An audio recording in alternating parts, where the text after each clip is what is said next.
15 love. Who is better than you? Nice hitting there from both, but Dimmock Who with a is lovely better drop volley. than you? Medi's quick. Who is better Quick than enough. you? I'll tell you who's better than you. I'll tell you. Stream the last set plus in Nobody. Rublev's 4-set win over Draper. No. Oh. You're so drunk with Stream old the last age. set All right, plus so it's running. Wait, what? At least that's happening. As we return now, the point of Dimmock backing out from Medvedev. Again to the back end. Everybody's watching The football. point of Medi as Dimmock hits a point on the stretch. Football. Medi goes again to the backhand slice of Demon into the backhand of Medvedev. Again to the back of the Demon as Medi hits backhand, but no, Demon hits wide. 15-0.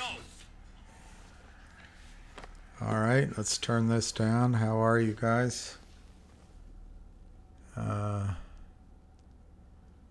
Marlon Mundo, Fabian, Eddie, Bill Cooper, Pete the Greek, Dips Patel, Harold, Al, Frank, Robert, Ted Williams. 405 or 404? Technologies, Marlon Mundo. Gingham style.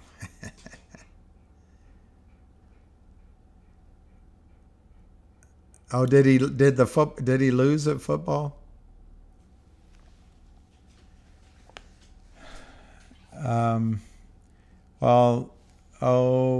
Who's this? Thanks for stopping by, OSHIT. If you've got like 12K stuck in that garbage, sell it. Just sell it. Move on. You don't have to hang on. There's no diamond hands here. But thank you for joining in. Lucky's doing, he's hey, Jennifer. He's doing well. Wickham's, Pat, Nine-Tailed Fox. Let's get these rat bastards. Absolutely. But it's really weird. I don't think he sees, and he gets a little KYP. Yeah, finger. You know what happens when finger goes? Other things go. Thank you, Aaron. I don't know. This is the highlight of my Labor Day. I've got to start doing something with my life. I noticed on my YouTube, just by accident, I had a, I don't know what it was, but all of a sudden my emails weren't it's a lot of stuff. This thing it's got 2 TCF, so I just bought some storage, but I don't know how to use it.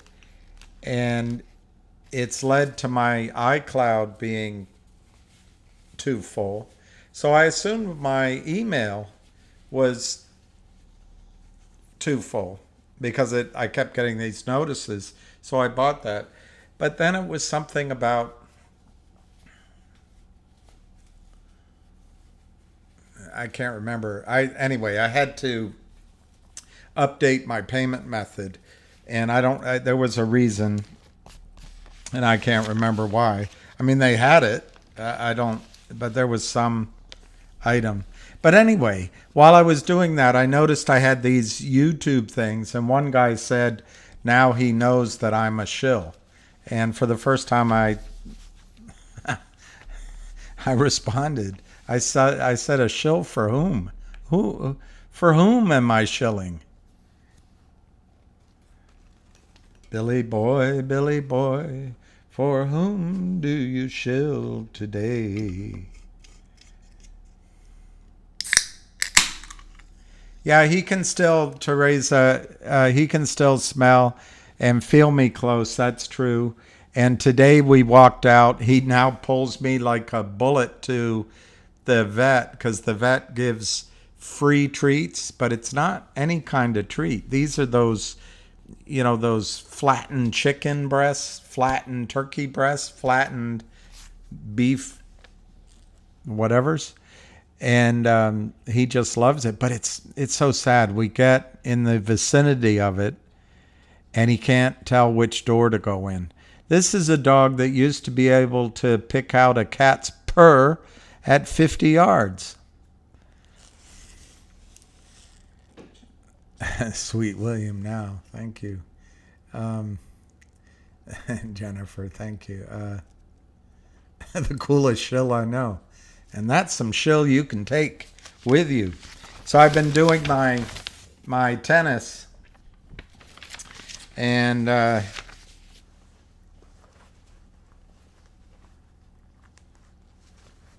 wouldn't say that I've done overly well, but I've stuck by Djokovic. I did, well, there's a lot of green. There's a lot of green. But some of it's cheating. Because if if two people go out, then I have to come up with a new name. I guess that's not cheating. It's just starting over. But anyway, Medvedev is playing right now. And he could lose, I think. But I think Medvedev will win. And then I think Sinner is going to beat Alcaraz. That's my big upset. But I think that's just hope on my part because I want Djokovic to win. GTII prognosis. Well,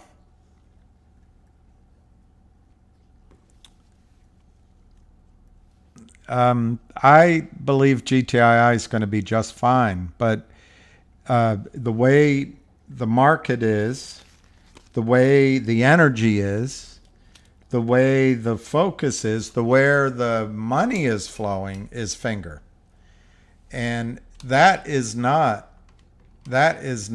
to say that that is not to say that GTI is not going to go. But right now it's finger. And that's the thing with the markets. It's really frustrating.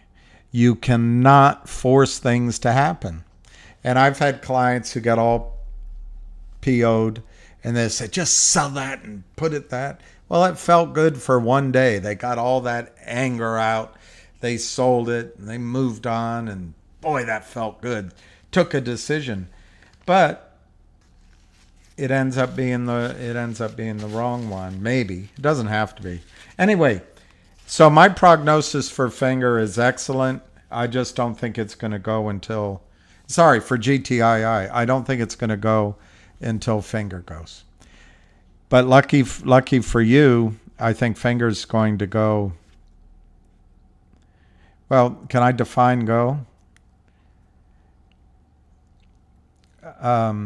Start to go up. I think finger's going to start to go up this week.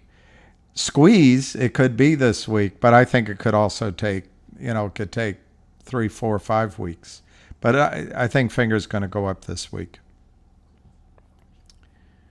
I was just trying to see if I can get the score on... It's Goldman's? Get the score on Medvedev. But I can't even find Medvedev. What do I think GTI will hit when it goes up? Well, I think GTII could be... A lot more. All right, so it's 1-1. It's on serve. I think GTII is going to run into a lot of selling between... I don't have a chart for it, but somewhere between 3 or 4 and 6 and 7. Somewhere in that range. I think there's going to be a lot of selling. But that won't be short selling. That'll be people just glad to break even and get out, and they can only sell once. Then, so that's kind of, what would I call that? That's like a speed bump, It's like a speed bump. And then the other thing is there's a lot more shares outstanding of GTII than there were when we first got involved. However, most of them cannot be traded because they're held by insiders. So those are the only two kind of caveats I can put on GTII. Otherwise, I think once it breaks out, once that little bit of selling is done, and once it breaks out over some number, I think GTII can still go as high as Finger, and I think Finger can go very high.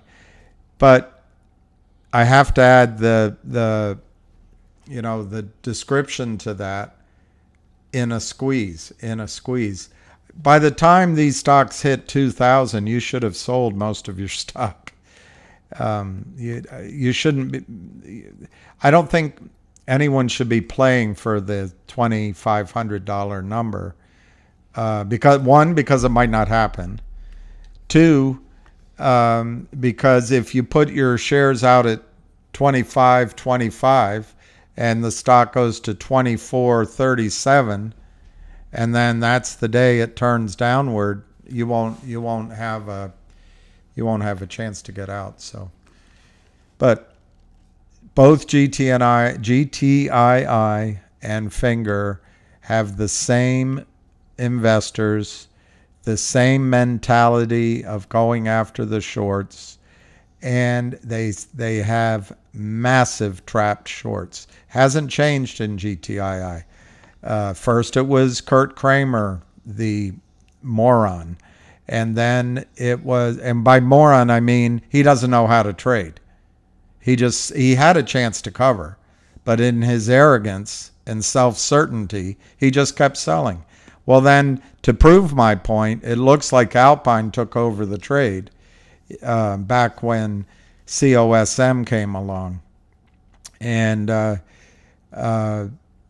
since then, it looks like it's been people at Alpine or associated that have been fighting to keep it down. Whose birthday is it? Whose birthday? 50. 50. Chuck, you're a young man.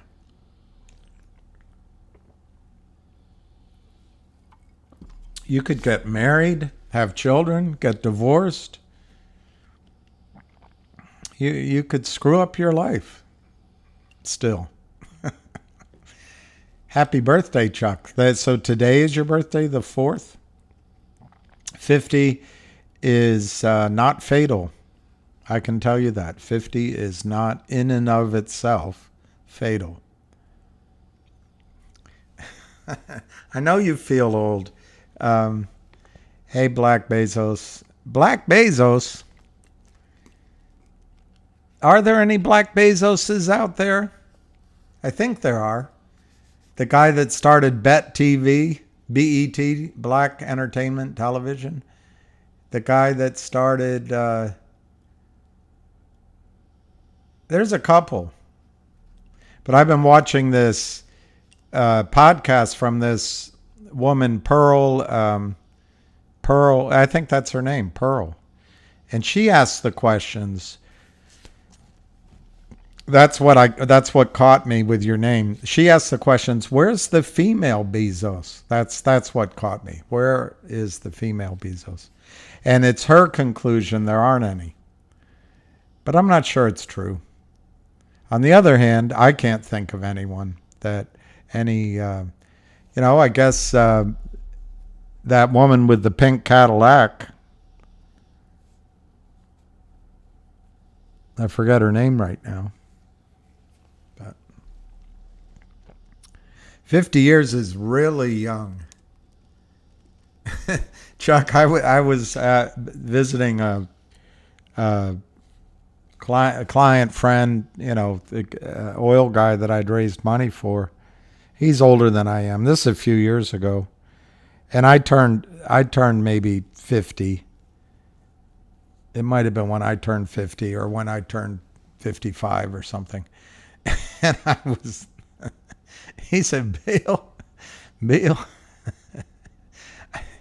when I turned 65, my friend so-and-so who gave me the money for my first whales, he said, he was in his pickup, said, boy, what I wouldn't give to be 65 years old again. It's all perspective. It's all perspective. You're bad to the bone. Bad to the bone. Ottaway W. Gurley. Okay, I'm going to write that down because I think I have to remember that. Ottaway W. Gurley. I'll look it up. TD, I left my glasses over there and I'm not going to go get them. TD is forcing me to make a Schwab account for some reason, even though I don't want to. Well, maybe Schwab is the one on top.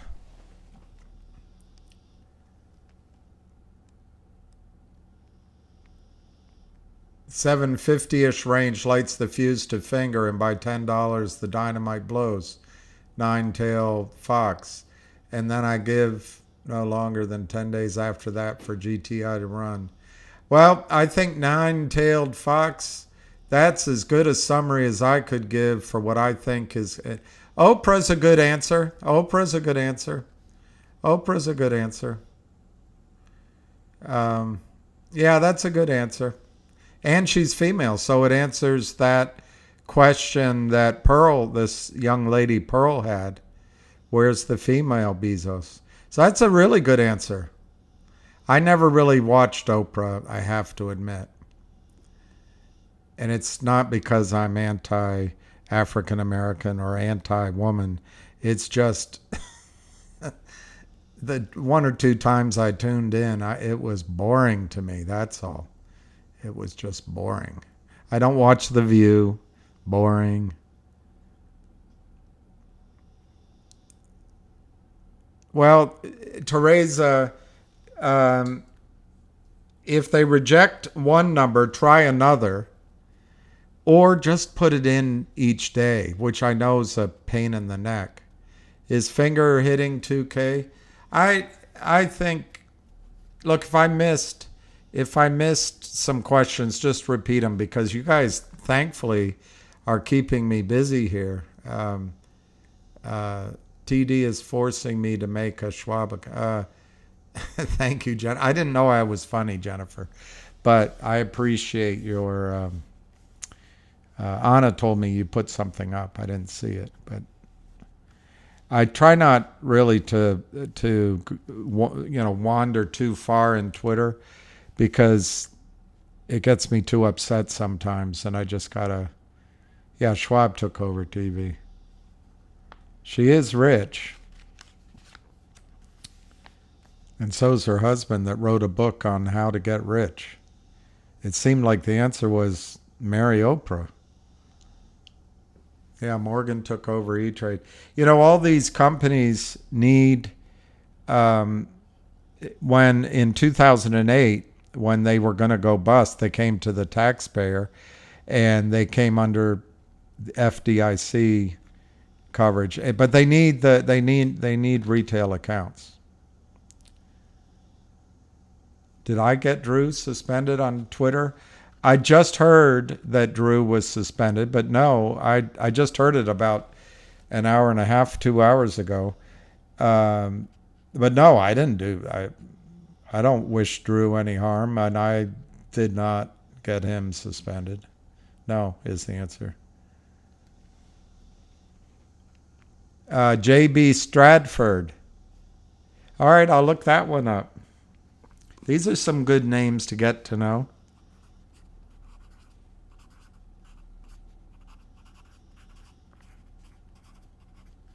The next one's going to be you. Next one's going to be you.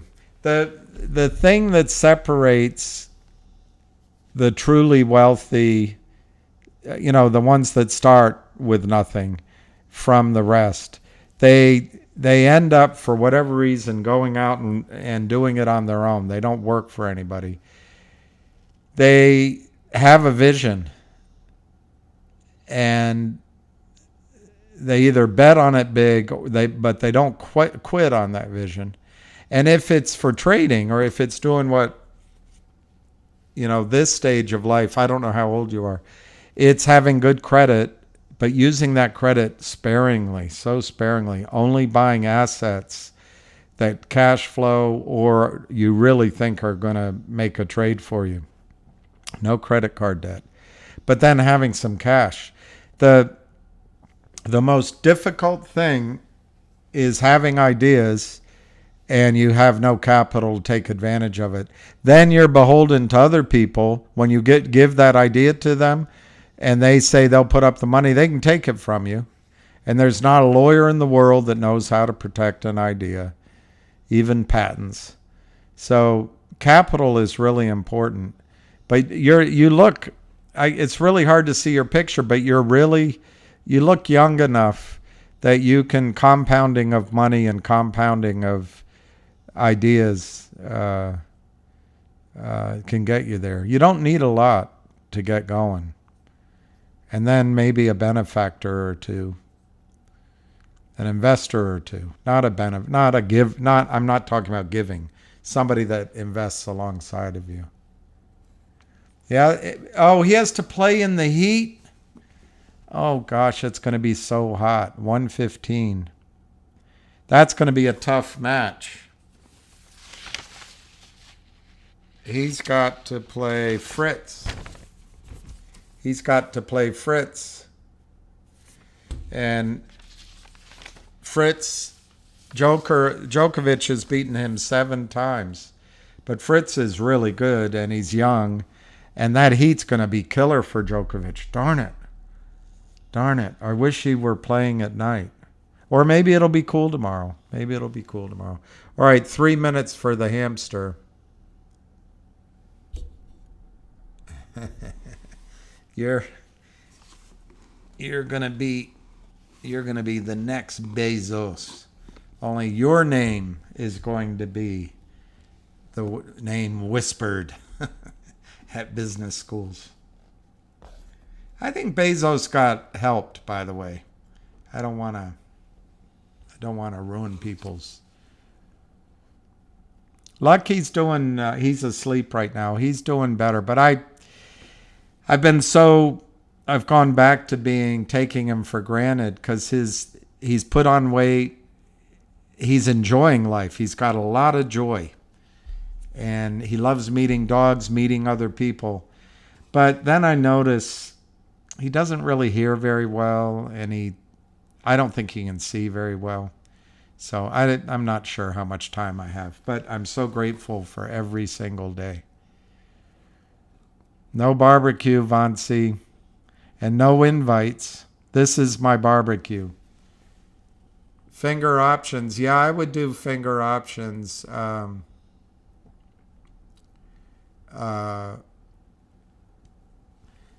I would do finger options. I would start thinking about October, but there's a premium there. If you can be disciplined enough, if you have the discipline, buy some finger calls for September, but set aside some cash. So on that last Friday, you can let's say the stock hasn't moved, you can replace those calls with October at a lower premium. William Bezos. Well, they are. I wish I had a family. I know. I'm not complaining about Lucky. He's doing so much better, and I'm grateful for everybody's prayers, and I'm grateful for the extra time I'm getting with him. And who knows? Maybe it'll be months. All right, we're going to call in. Hey, Bill, you there? Yep, we're here. Hold on. Your audience awaits. The voice. Hi, everybody. I have William here. Okay. Again, this is not the buy or sell, especially from a guy who's been drinking for 3 days. You don't want to hear what I have to say. I may recommend things. I don't even know what I'm talking about. Anyway, again, it's not the buy or sell in case the SEC is listening. This is our opinions on security fraud, which I don't know how we have to be the saviors for the equity markets versus the government, which is a disgrace. Anyway, let's move it right along here. First of all, let's talk about the football game. We've been having a little battle, me and a couple of guys from, I guess really one from LSU, and he took it on the chin, and he's a good sport, and he's going to put his Florida State license plate on the front of his truck and drive around in shame where he lives. Anyway, listen, he's a good sport, and his team getting his ass kicked makes him suffer enough, but that's good enough for me. But anyway, listen, thanks again for being part of it, and had fun, and just let everybody know I'm just playing with them. Again, I am a avid college football fan, serious, and when he told me they were going to beat us, there's no way. So anyway, I just want to thank him again for his time, and had good fun that we had. Okay, let's move it right along here. There is a game on tonight, so I'd really like to go watch that. My nephew goes to Clemson, so I'd like to see that. William, I had a question for you. Anna had posted something about a meeting with the senators and the SEC. Can you brief me on that? I saw it in travel. I can't. I don't know what I'm allowed to say except that she did meet, and it was all hands. Everybody you would know that you've spoken with or introduced to people. It was a powerful players meeting, and there's another one coming. But beyond that, I'm afraid to even talk without Anna. If she's listening, she's welcome to call in and answer that question herself. Yes, I just saw it in passing, and I really didn't. I'm really not up to speed on it, so I can't comment on it. So I just want to make sure that that's out there. Apparently, if you picked all the names you would think you would want at a meeting, the high up with someone in Congress, they were all there, and it was a Zoom call, I think. All right, so listen again. And Jennifer's saying there's a closed door meeting tomorrow. Okay, good. Just keep that ball rolling. Unfortunately, I wasn't able to get the truck this week. The guy has a political event, and he has to go slam some politicians, I guess. But that's there. I can't help that. We will get the truck out in front of the SEC as soon as it clears up, and we'll have it out there with some great new slogans to expose the fraud. The documentary trailer should be ready soon. They're working on it, and we will know the distribution that it'll be carried on your cable network, whether it's Peacock or Netflix, one of those providers. But that should be ready to go shortly also. So first we'll get the trailer, and then we'll get the follow-up, the 6-part documentary on naked short selling, and we will address all our favorite names. You don't have to ask me what they are. If we're talking and I help fund it, you know what's going on. That's all you need to know. We will add, other people into it, other people of importance. But again, we're here to expose this fraud. And, we want other people's voices out here. It's not the GameStop and AMC show anymore. Those are played out. All right? Those are, as far as Wall Street's concerned, no one cares. I care. I still care for them, but these guys want AMC dead no matter what they do, and they just keep bashing it. But that guy Gasparino, Pete from Philly, keeps bashing Gasparino. He's a piece of trash. Even writing a story like that. Just remember this, everyone. We're here to stop criminals from robbing us. Whoever's against this is a criminal.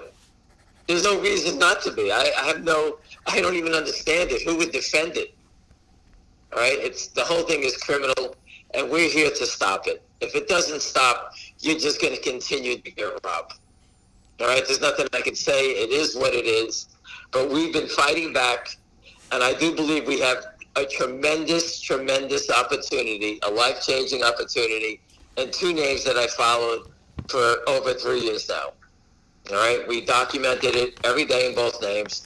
And, like I told everyone before, if anyone new is joining in, GTII and Finger Motion are names that we followed, not because they found the cure for cancer, but because they have exposed and trapped naked short sellers. That's why I'm here. They create a life-changing event due to security fraud. We put it on the truck to the SEC, both names. We had thousands of calls to the SEC, the whistleblower program. We've done everything. I don't even know how you're supposed to report a crime. Who do they give that whistle money to? Their friends? Because we can't possibly, everyone I know called in 100 times. So again, we're here because of a life-changing event, because of security fraud, which the SEC was nice enough to let it continue. All right? And I think the DOJ, again, is getting close where they're going to start arresting these guys. All right? The low-hanging fruit goes first. Guys like the Kramers, Lynn Partners, Yorkville, guys like that, they're a non-event in this world. You know, they're toxic debt lenders, and they naked short versus their debentures. That's what they do. All right, they just fund the companies with the investors' money. That's all they're doing, and steal whatever they can. So let me just continue, since you have nothing to say yet, right, William? Well, not. I mean, Yeah, there's. let me just. I'll go 10 things down. Yeah. Go ahead, because there's not much. I want people to actually follow Richard Hoffman. Yep. He's the gentleman that's doing the legal stuff, not legal advice. Am I correct, William? That not like Knots Landing. Yes. Like Knots Landing, KNOT, I guess, right? That's Knots Landing. That's right. And he is doing a wonderful job of recapping the Alpine saga, how these criminals are trying to fight back against the system that wants them dead. It's just a matter of time before they bury that body. You know, I don't know why they're spending their money fighting it, whatever they're doing. They're criminals. Everybody knows about it. They're bad actors. But the problem is they're a prime broker. They're very entangled in this settlement system. And if they weren't committing security fraud, that means that if they disappear, that mess is going to go straight to the depository trust, and they got to clean it up. And I think they all know about it. And, you know, we saw the proof where the depository trust put it in writing in a court document that these guys have a concentrated short position in GTII. I've never seen that before where they actually mentioned the name of the stock. You can go back and look all the SEC complaints against people for naked short selling. They never tell you the names. All right, but they did in that case. So we all have that information. And I think the only reason they're trying to fight to stay alive is because they're making some moves to hide assets or hide something. But that's going to come to an end. That's just a matter of time. But Richard Hoffman is basically quarterbacking that. He understands the whole thing. He actually said Alpine gives scumbags a bad name. I don't even know the gentleman, and he knows they're bad. I mean, so again, it's pretty easy to see. I discussed Anna and the upcoming meetings, and William, if you get her to post some more information about that so people can pay attention to what's going on in D.C. She sent me a post right now. She's at dinner. After you're done, I can read it to you guys. But okay, no problem. Yeah, just saying. If anything, you can get her to put it up on Twitter so we can take a look at it. Okay, on a different stock, I've been talking to a good friend, and they actually have trapped the Kramers, just like GTII has trapped the Kramers. I forget, I don't know if they used 1-800 diagonal, but the stock ASRE has paid off the Kramers, and I'm told the company is going to this week unleash hell on the Kramers because they're basically short with no debenture. So please, the smart guys here, ASRE, do your own homework. All right, the stock has been moving up. Keep an eye on it. That's another battle that is a fight to the death. They caught the Kramers, and I don't know who they're using as a prime broker if they're not using Alpine. But that's a fight that I'm watching closely, like DBMM, the same thing. But again, these guys, if all this stuff is on the tape, I'm watching this battle because it helps us in GTII and the Kramers throw them in jail. All right, so again, they're doing a good job. I'm hearing some amazing things happening this week. You know, I'm hearing rumors of a buyback, a dividend, a whole bunch of stuff. So pay attention, keep an eye on it, because it's the playbook that we've designed and thrown out to the street. Other people are starting to figure out different ways to try it. And I have to pay attention because, you know, these guys are paying lawyers and, you know, a lot of people come up with different ideas. So we have to pay attention to what other companies are doing. So keep an eye on that. There's some smart guys there. But just pay attention, read the information, understand it, write it down. And, you know, if you come up with an idea, please relay it back. Or maybe something that we can tweak. You know, I'm open to hearing everybody's suggestions. Okay, because I can't read 1,000 stocks and pay attention to them all. I study two. Other people study other names, and when they tell me and they do the hard work on it, I sort of pay attention to it. All right. When people start speaking my language of trapping the shorts, I pay attention. So I just wanted to get that out there. So again, symbol Apple, Sam, Robert, Eddie. Okay, I don't own it. I know friends that have bought it, but I have not purchased it. So I just let you know about that. And any questions yet, William? Yeah, one guy jumps to the front of the line. He's asking if I can ask you, how do you calculate the naked short positions in GTII and Finger? Because he's heavily invested in both stocks, and he just would like to understand. Okay, there's 4 ways you could buy and sell a stock. You can buy it, you can sell it, you can sell it short. We put the real short data up there. It comes out twice a month. I post it. You can go to shortsqueeze.com, and you can actually see the borrowed shares, and it gets updated twice a month. Shortsqueeze.com. So you got buy, sell, right? That's mostly what we do. Mostly longs. We buy it. Then we sell it. If you want to sell it short, you have to borrow the shares. We get that information from shortsqueeze.com twice a month. The 4th way is the naked short, is the market maker exemption. I posted it 1,000 times up there, the market maker exemption. These guys have to mark their ticket with the market maker exemption. That means that someone tried to buy the stock and they use their leverage, and they can't borrow it fast enough, so they're allowed to naked short for a short period of time. They're supposed to buy it back as a market maker. We all know they don't buy it back.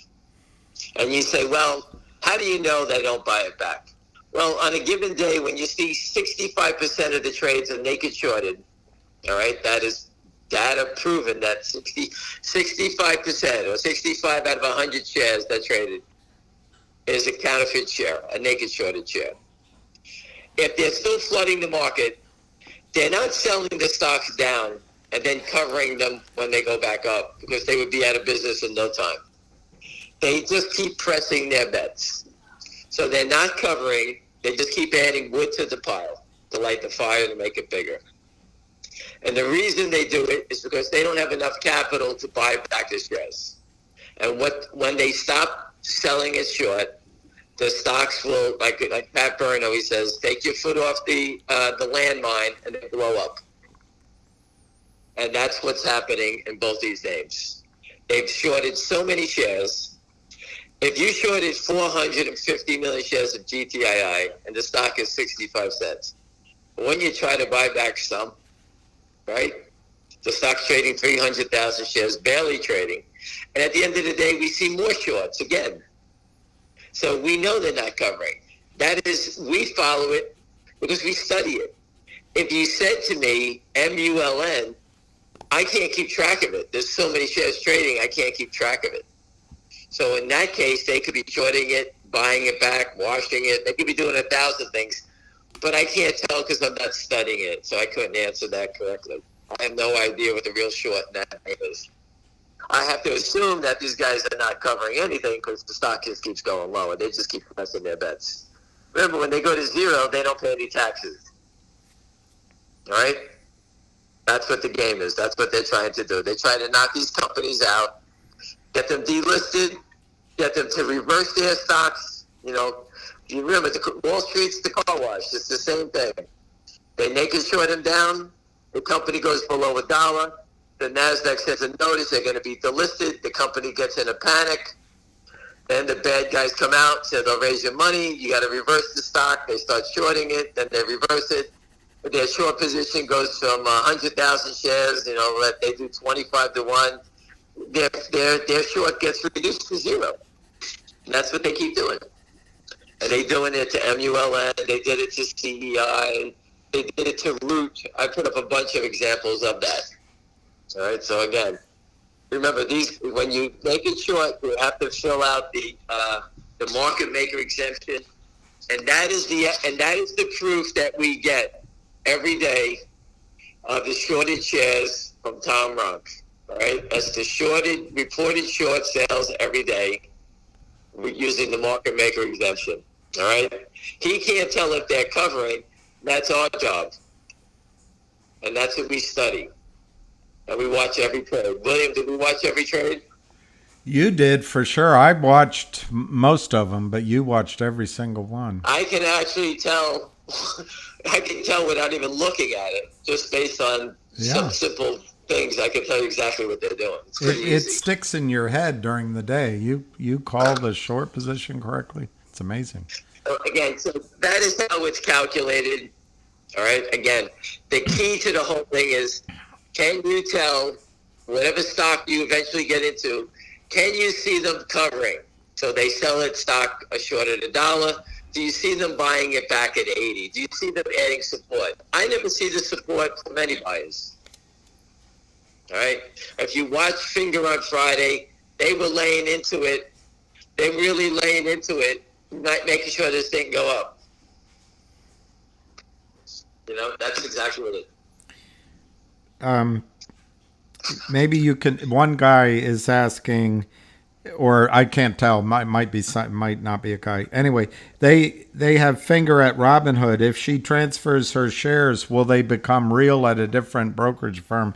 But maybe that can just open up what you see going on with Finger too tomorrow and the next day. We moved around a lot of shares. You know, it's once you get to the back office, we can't get into the back office, so we can't really tell.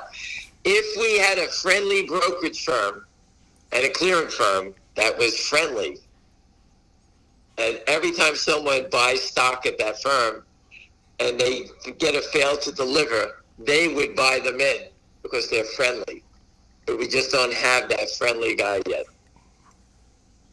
So imagine if we had XYZ brokerage firm and we were like, I'll make an example. We were Robinhood, and that was really the brokerage firm of the retail investor.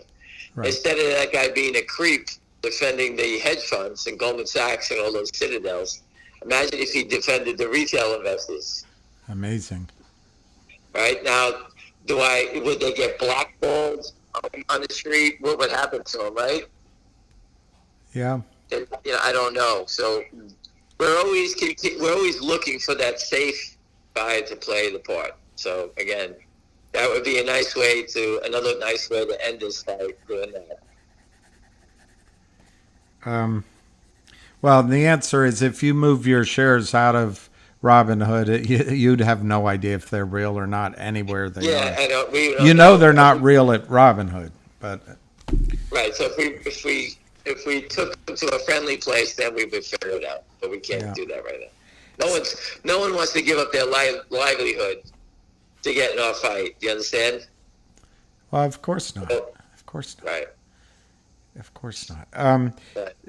So there's several questions. Somebody said, what about that FU green spike on Friday afternoon in Finger, which was strong? Apparently, Arca's saying Finger might have a little bit of a pullback, but he's bullish. And those are the two Finger questions. But in general, what's going on? On Friday, there was strong buying into the close. I didn't buy a share. I know people that were buying it. All right. I don't know anything about. Again, it's very difficult. The gentleman Arca that does all the chart work, he does a great job. But I personally, I find it impossible to chart security for it. They can make it go up. They can make it go down.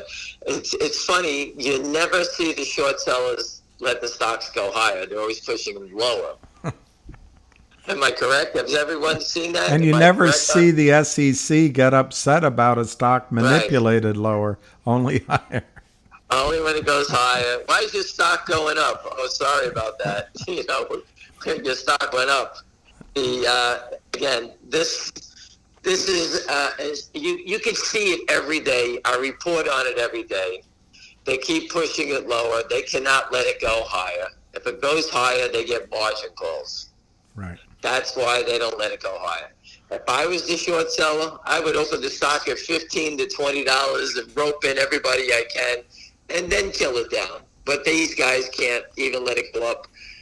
On the close on Friday, look at the buying that came in, and the stock closed up 27 cents. They were fighting like the devil to hold it down, right? 27 cents, not $27, 27 cents. Right. So if that's not a sign that you can see, remember, as an investor, we can only sell the stock one time. If you watch finger motion trade, if it trades at 5:30, someone jumps in, is offering at 5:29. In 1 second, someone jumps in front of him at 5:27. You take them, someone else jumps in. This stock isn't that. This isn't Tesla or NVIDIA. These stocks hardly trade. There's nothing happening every second of the day in the public company to make this activity so crazy. The selling it's all manipulation. They use different market makers just to get everybody frustrated and get you to bail out. That's all they're doing. That's all it is. There's something with GTII versus Canaccord tomorrow is the deadline, if I read it correctly. Oh, it's West Christian? Okay. I guess. But I would also, I watched Not Legal Advice's video from last night. Very good. And it had something to do with his lawsuit against Fidelity. Oh, it was with the arbitrators. Arbitrage. Right, yeah, you're allowed to. I watched it also. You can get rid of the gentlemen, the people that who are the arbitrators. The arbitrators, right? You can actually kick out the ones that actually are. You can actually pick out your arbitrator that you want to be on your case. You can take some of them that are pro against the naked short selling. Right. He said, could they be asked, are you at least open to the idea that there are short sellers, or do you know about short sellers? Because a lot of them say, that doesn't happen. Right. That's so basically you can actually get that down. It's like picking a jury, I guess, in a trial, right? They don't like this guy, they like that person, So it's the same thing. So again, Richard Hoffman is someone you should pay attention to. Anna talked about the new hearing out in D.C. I talked about the blank here for a second. Give me a second. I talked about ASRE. I can talk about the in Chain Motion, the options. I know guys that bought it, 5,000 calls this week. Okay, they're buying September calls. I'm not telling you to buy options. Just watch the options trading. That's 5,000 calls is a lot of calls. All right. And you just think about that. If these guys are selling them, add that to the short position because they're short against those calls. Yeah. So people ask about this, if we get a gamma squeeze, this is the type of stock that it can happen to. And the calls go always up to 10 or 11 or $12 strikes. I can't remember how high it goes. But there's all types of options here. And, people keep adding into it. So if the stock goes from, let's say, 6, it runs to 8, and then starts moving to 10, you can actually keep moving and make sales on your $6 calls if you do have them, and buy the $8 calls, and then roll up from the 8s to the 12s, and just keep moving, taking money off the table and buying cheaper calls. That will create this gamma squeeze that everyone wants to see. And everyone listening, I've been on and off Wall Street, I guess, but on Broadway and off Broadway for over 40 years. That advice that Ham has given you over and over again, that is golden advice. And no one ever taught it to us. But they taught it on the trading desks, not to our side. Well, you got to keep taking you got to listen. I'll give you an example. I watched the video go to 460 in 2 days. Remember, the 400 calls are worth $60 a piece. In 2 days, they had the stock down to $430. So those $60 calls went from probably $60 to $3.50. Then it turned and it ran back up again to $460. I mean, you're talking about major losses, gains, all over the place. So when it goes crazy like that, you sell your deep in the money call, and you roll up and you sell a call for $60, and you can buy an option for $2. And keep some cash in case it pulls back. There you go. That's the way we were taught. Stocks, you can do I keep telling you, stock runs, you make a sale. If your family is in dire need of money, make a sale. You have to. There's always another one. I told you before, when we go over the hill, for those who don't understand the Civil War, we are the South. We're going to play the part as the South. When we get over the hill and get past the North, a little round top, we can go behind and kill the whole Union Army because we're coming from behind them. That's what that battle is about. So that's why it's so important. We get up the hill and slaughter them in finger. We go behind the short sellers, and we can pick and choose and kill them one at a time.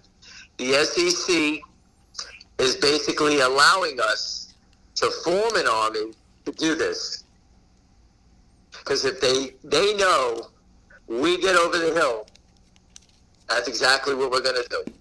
They know it, we know it, everybody knows it. They don't know which direction we're going to go, but we're going over that hill. When we get over the hill, we will circle from behind and cut all their throats and go after them one at a time. And I told you, I would love nothing more to end this by saving a cancer company, someone, whether it's liver cancer, that rock star just died of liver cancer. There's no one cures it. You just die. Everyone thinks it's a joke until people start dropping dead. All right? So again, it's important that we have small companies that work on these diseases like CELU or CVM, Northwest Bio.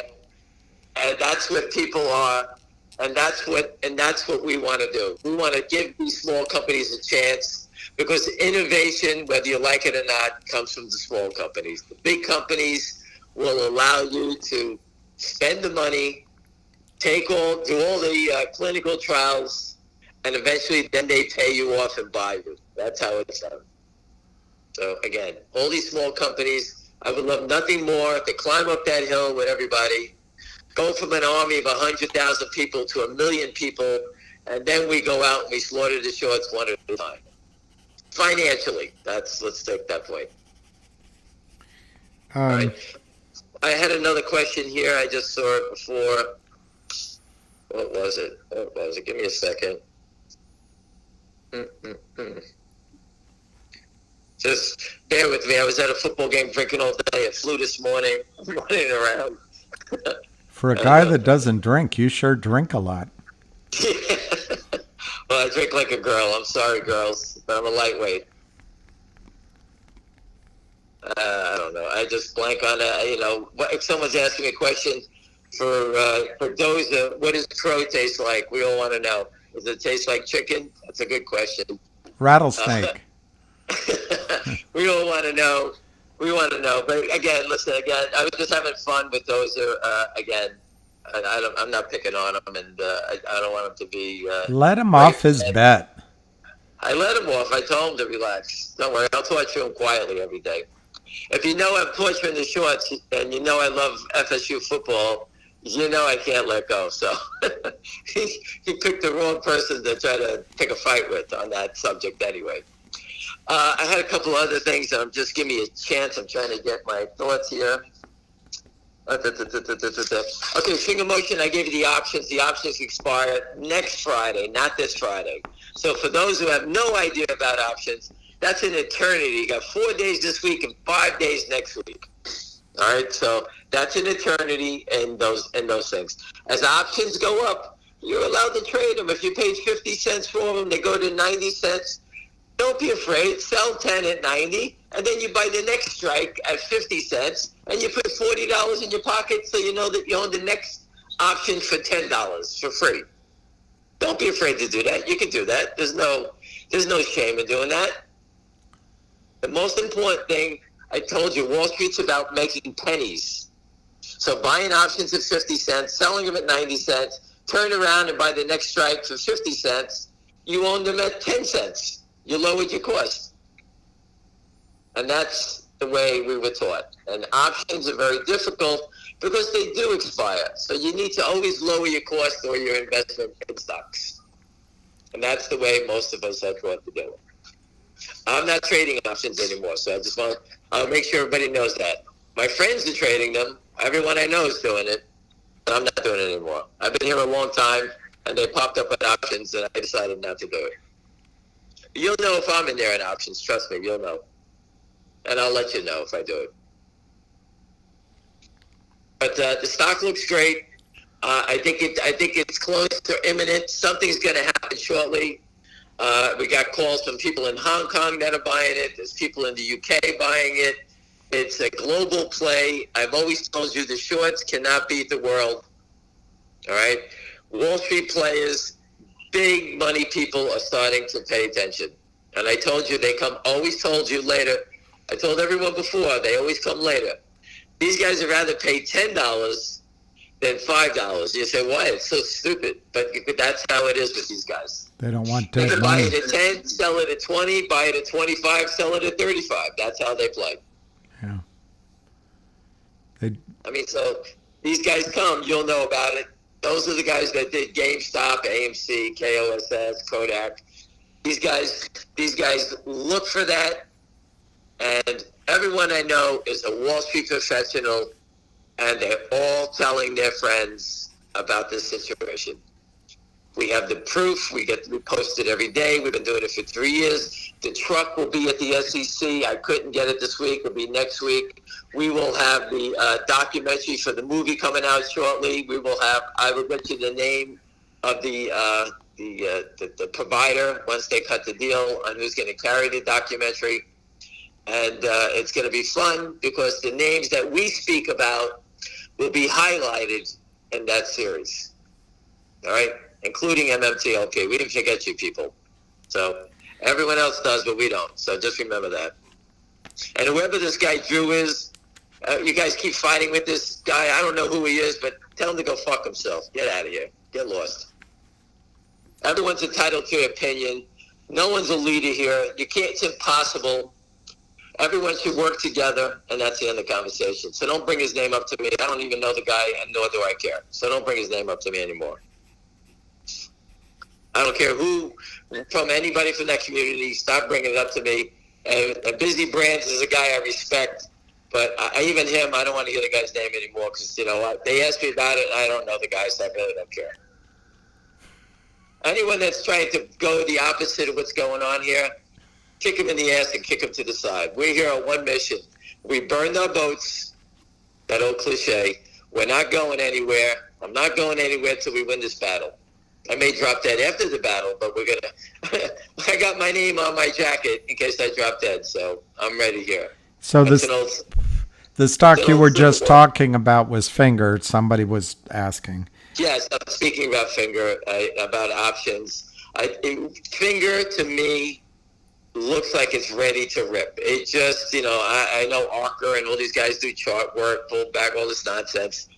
Listen, the only pullback in the stock is when these idiots keep selling more shares. And they always sell, okay?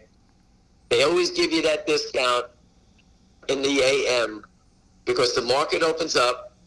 Everyone who wants to buy the stock is looking to see the direction the stock is going to take at 9:30. So 99% of the time, there are no buy orders on the book or going in at that point. Very little, if anything. So when there's no buyers there, all of a sudden they sell 20,000 at the market and knock it down 30 cents. And then it grinds back up. It's the same pattern every day. It's the same pattern, and they do it in the morning. And you can see, if you just go to barchart.com, you can actually see the size of the amount of sales that they come in when they do the attacks. You can see it right there. So Kema 308, I'll answer your question after Ham gets off the call. He doesn't want to talk about that, and that's all he's saying. And his point is, this isn't about any one person. We're all in this fight together to go after the shorts. And listen, That's all I'm it not is. the leader. I'm just holding a call to educate you on what I'm saying. Listen, we're not leaders. I'm not the general. I'm not nobody. We're just having a call. Just imagine you speaking to your friends and saying, hey, what do you think about this stock? That's what we're doing. Only we're talking about security fraud. And that's it. There's nothing else to discuss.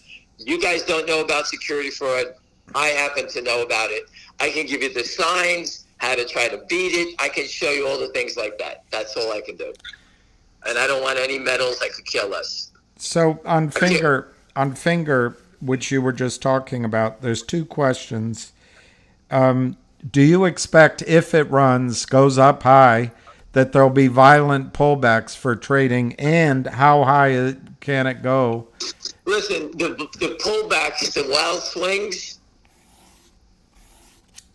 I wouldn't advise trading it in those swings because they're dangerous. But if you make sales if you sell it on the rips and buy it on the dips, then it's safe. Right. Trying to catch a falling knife is difficult because you never know if you're going to buy it at 12, 10, 8, 7. I don't know the numbers. Let's say the stock's 30. It could go from 30 to 12 and back up to 50, like in the video, in minutes. Yeah. So if you are trading it, let's say it runs to 30 and you own 5,000 shares and you sell 2,500, when it pulls back to 18, down 12 points, you could buy it. Because you're just lowering your cost. You just made 12 more points. 18 minus 12 means you own that position at $6 now. And you can get the same position again. So if it goes to 18 to 14, it's really not a big loss. You're just using some of the profit. That's all it is. That's how people think about trading these crazy bear rates when they come about. So one gentleman's asking, he's been listening and he's learning, but he's also, I guess, following other advisors that the market might be on the verge of a crash.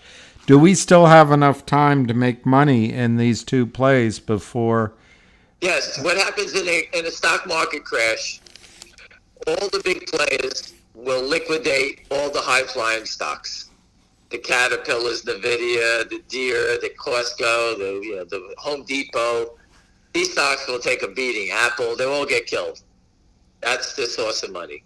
But when the stocks go down, everybody scrambles to protect what they have. They want their money back.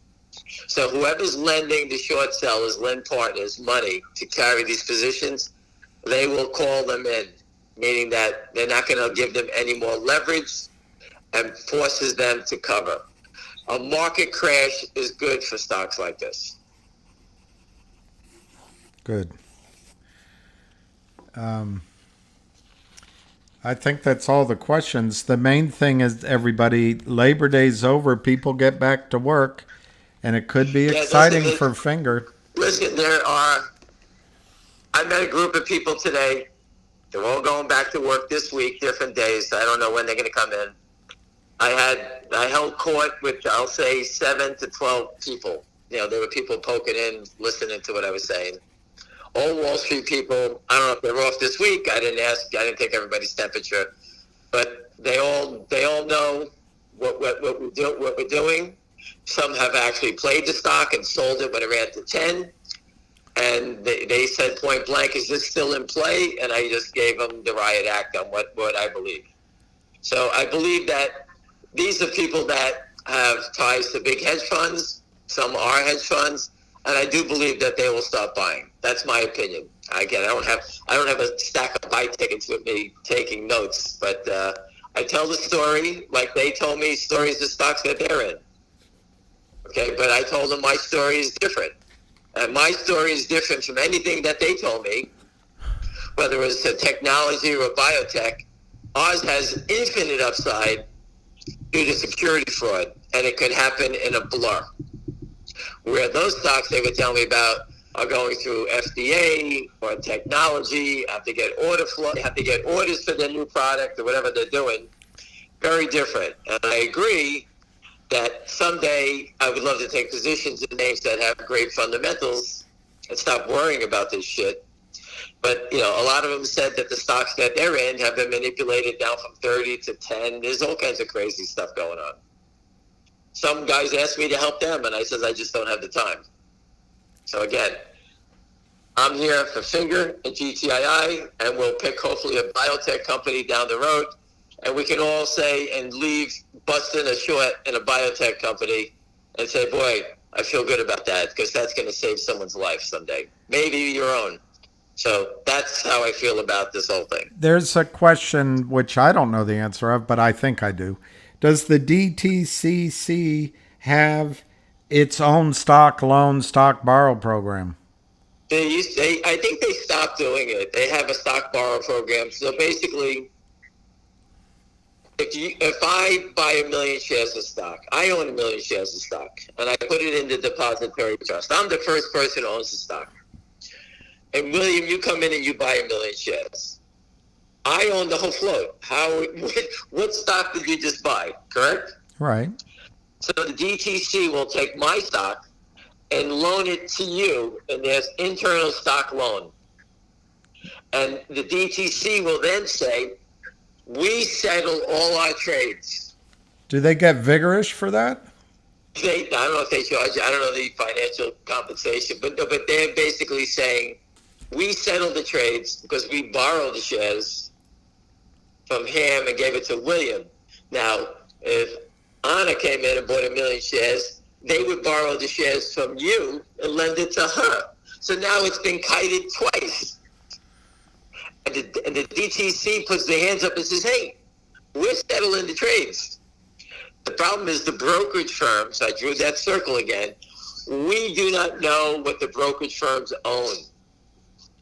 We all know what's at the depository trust. We don't know what the brokerage firms own. That's the problem. One guy's asking if there's any business who got delisted when there was a large short position. I mean, Ben, Pineapple. Just Google, go out there and look at, I think you hit up the story, SEC delist, I think it was 75 companies last year.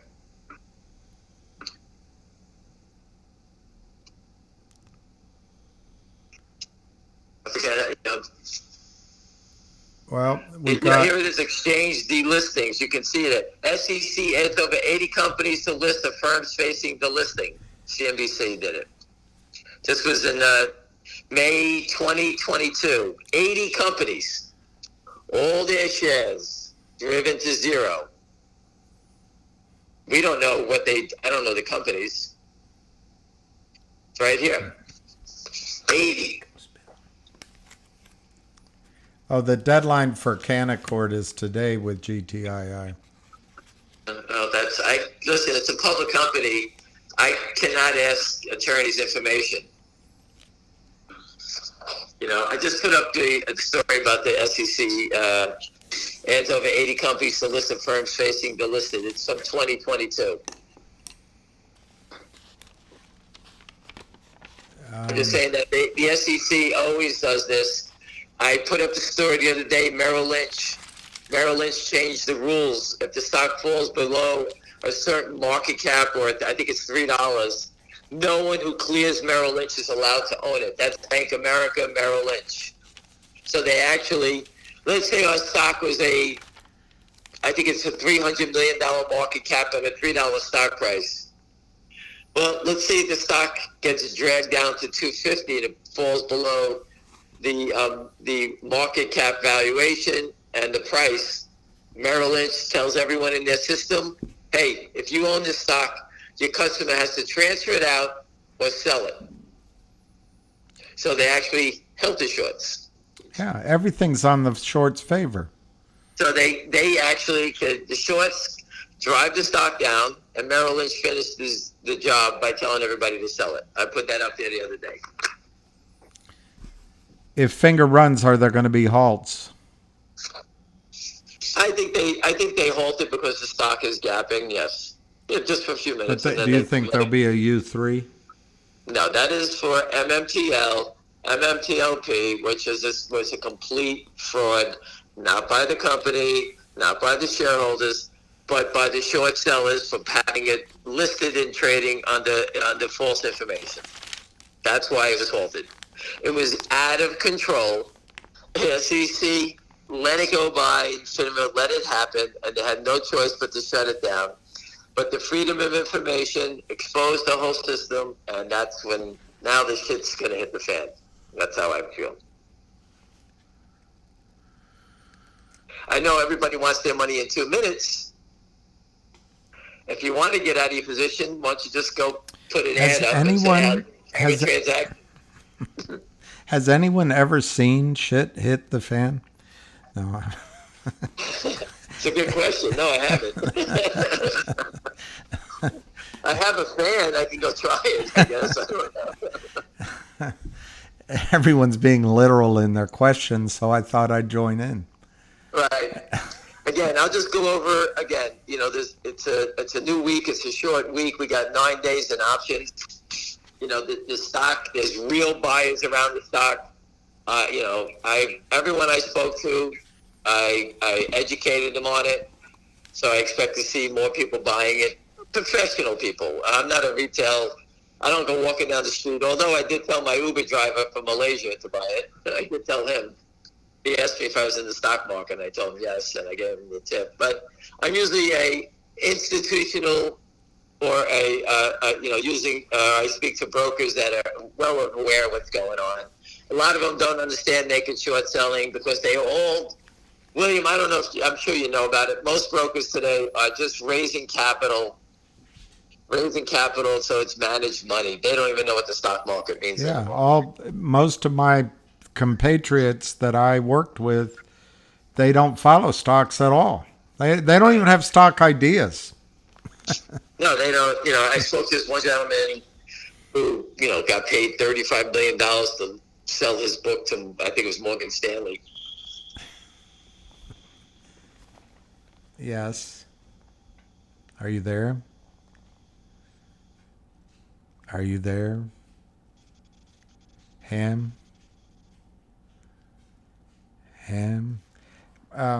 Good to see you, Pecos Bill. Ham just faded away. Maybe he's watching football.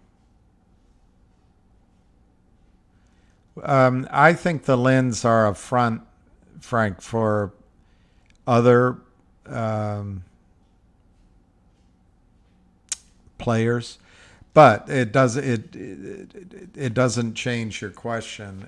I think the margin costs are very high. It's not cheap. I don't know what's happened with Hamster.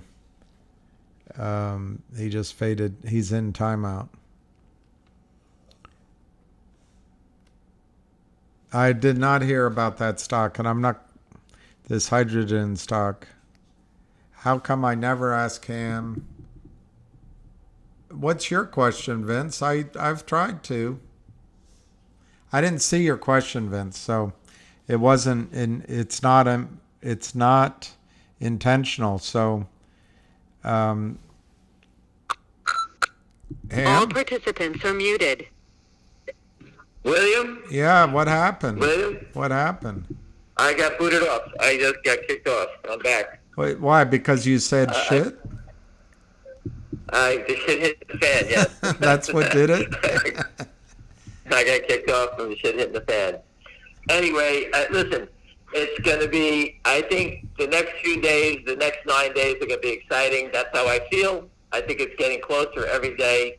The stock looks like it's going to go by itself. It just, you know, is there an event? Who knows? But again, I don't have any information on an event. I think there's real big buyers around. And if you don't have the money, please make a sale to support your family. You know, it's the most important thing. There's other plays down the road. Don't be afraid. You know, you're going to miss out. Owning 100 shares is better than owning nothing. But please don't turn a winning trade into a losing trade, or your family comes first. So, again, I know everyone wants to make $1 zillion, and everybody wants to be rich, and everybody wants to take care of their bills. I got it. But the pressure of having your family exposed and you can't handle it, we can't stop the fraud. So please, we are not shills. Someone said we're shills, and we're here for one reason. For whom? To stop the shills, reporting and protecting criminals. All right? If someone goes in your house and rapes your daughter, you're coming after them. All right? Think about it like that. We're not their friends. These guys are not my friends. I don't know them. They're trying to steal my money from my family and my grandkids. It's not happening. All right? I don't give a fuck who they are. All right? This is the way it goes. They're not stealing my money. All right? That's it. If they want to have a sit down, if they're mobsters or whatever they want to do, send a message and we'll sit down with the FBI any day. All right? If that's what they are. All right? If the FCC is not going to protect us, we have other ways to do it. So whatever it is, we're here. We're not going away, and we stay to the end. That's how it works. Why wouldn't? So I'll leave it at that. There's one last question. One last question. The gentleman said I felt I ignored it, so thank you for taking it. Why wouldn't the Kramers or Lynn Partners buy calls and just let it run? They're just going to walk away from it. What they could be doing, which I don't know, they could be getting long in their cousin's account. But I do believe if they ever got caught getting long on the opposite side of that trade, yeah. Why would you if they got caught on the other side of this trade and helped that would be theft. You can get, that'd be securities fraud? Yep. No, I think it'd be defrauding a prime broker. It would be devastation. Okay, and they catch you profiting on the other side of it together. They'll hang you. You can be short using the market maker loophole and basically put your hands up and say, hey, we got too big and we're broke, and walk away and file bankruptcy. But if you were to play the other side of that, okay, while they're taking their beating, and you profited from it also, and they catch you, forget it. They'll be in jail forever. That'd be like Paulie finding out that, what's his name, was selling drugs in Goodfellas. It's right. Over. You don't have protection anymore. Right. There's no protection. That is devastating. As far as I would see that as if you were trying to profit from your own destroying something, and it's like insurance fraud almost. Really, I mean it gets to a different level. Right. Right. The SEC allows these guys to make it short.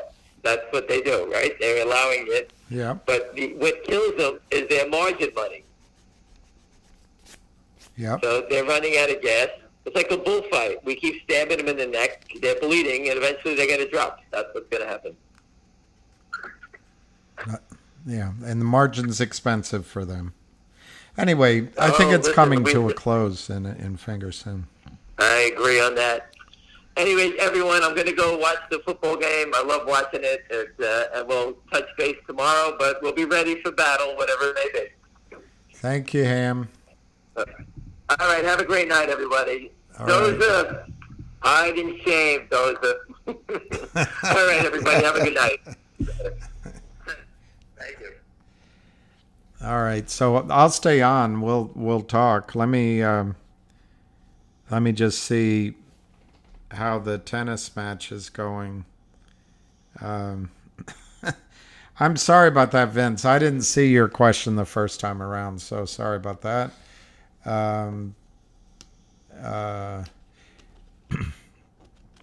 I think coming back from Labor Day is very important, not just for Finger. Probably everything on your plate is going to get a jolt of attention as people return to their desks and their computers after the August holiday.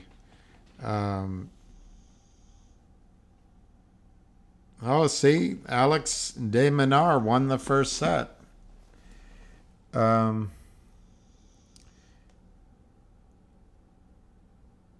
What nationality Ham is? Sure.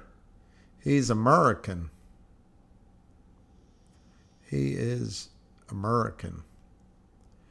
I don't know where, and he admits he doesn't know where the name Ham came from. I always thought it was the name of his dog, but it wasn't. So I don't know where it came from. He's a U.S. citizen. I mean, if you're asking, that's Lucky snoring. And Samantha, sorry you lost your dog. I'm sure he's in heaven. But, dogs teach us everything, including not being afraid of running out of time and not being afraid of dying, which two lessons I haven't learned. Yeah, he's a New Yorker.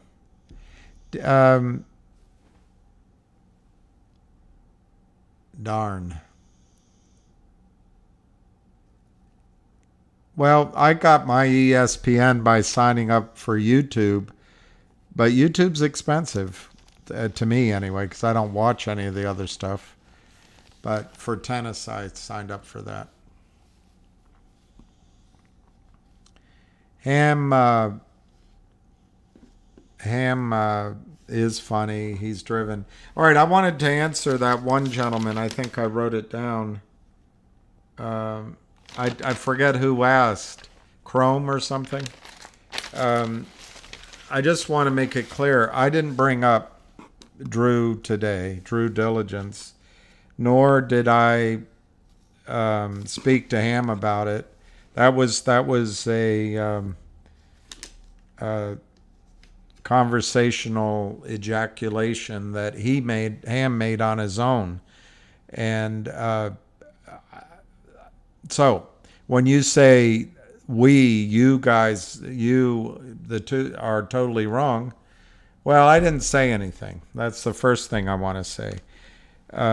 Secondly, I think Drew does work very hard. I'll leave that sentence right there. And I have not directed any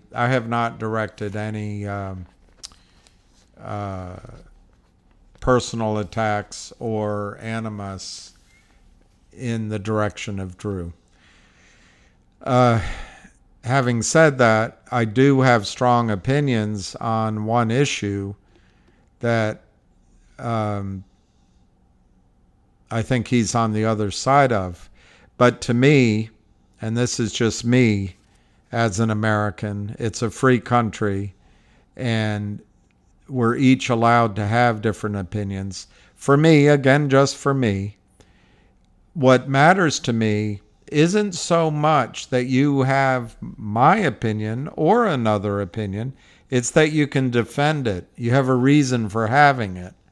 And he certainly defends his.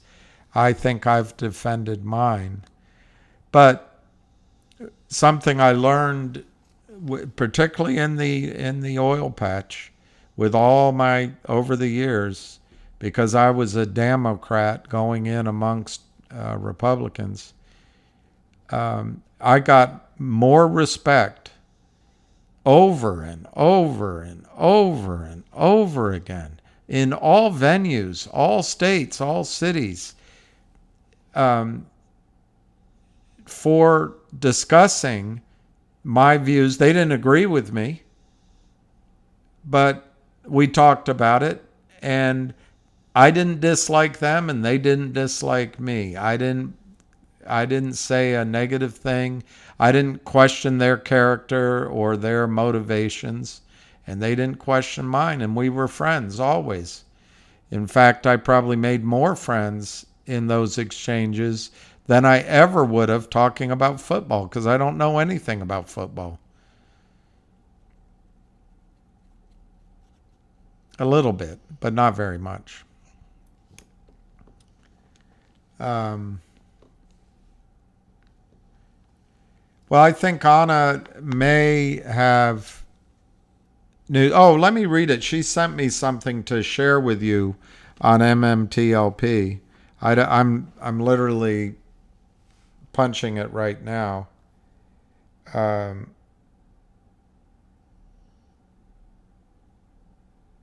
So let's see what it says. I wish I hadn't left my glasses over there, but I think I can read. This is from Anna. Anna. And she just texted me about 45 minutes ago, I think, saying, share this. So I'll share it. She says, and this is about MMTLP. It has been brought to my attention that this post from last week may need further clarification. It was meant as two separate statements. And this is her testimony. I was on a Zoom call with a congressional office last week, for which I would like to thank John Berta, Barb Swales, Jason Sanders, and Bleed Blue for attending and standing up for the whole MMTLP community. After that call, I received notifications from two separate congressional offices that the meeting for the SEC briefing was scheduled for September 5th. I was hopeful that people would see this as a positive and realize the importance of keeping up our congressional outreach. Please continue to call and email Congress, encouraging them to get the aggregated audited share count. Happy Labor Day. And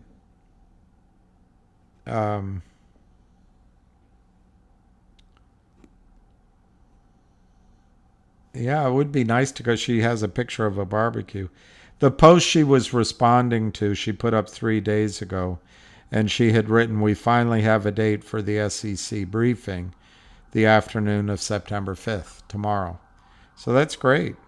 That's really good. Yeah, at least we're not at the Burning Man. Here they come.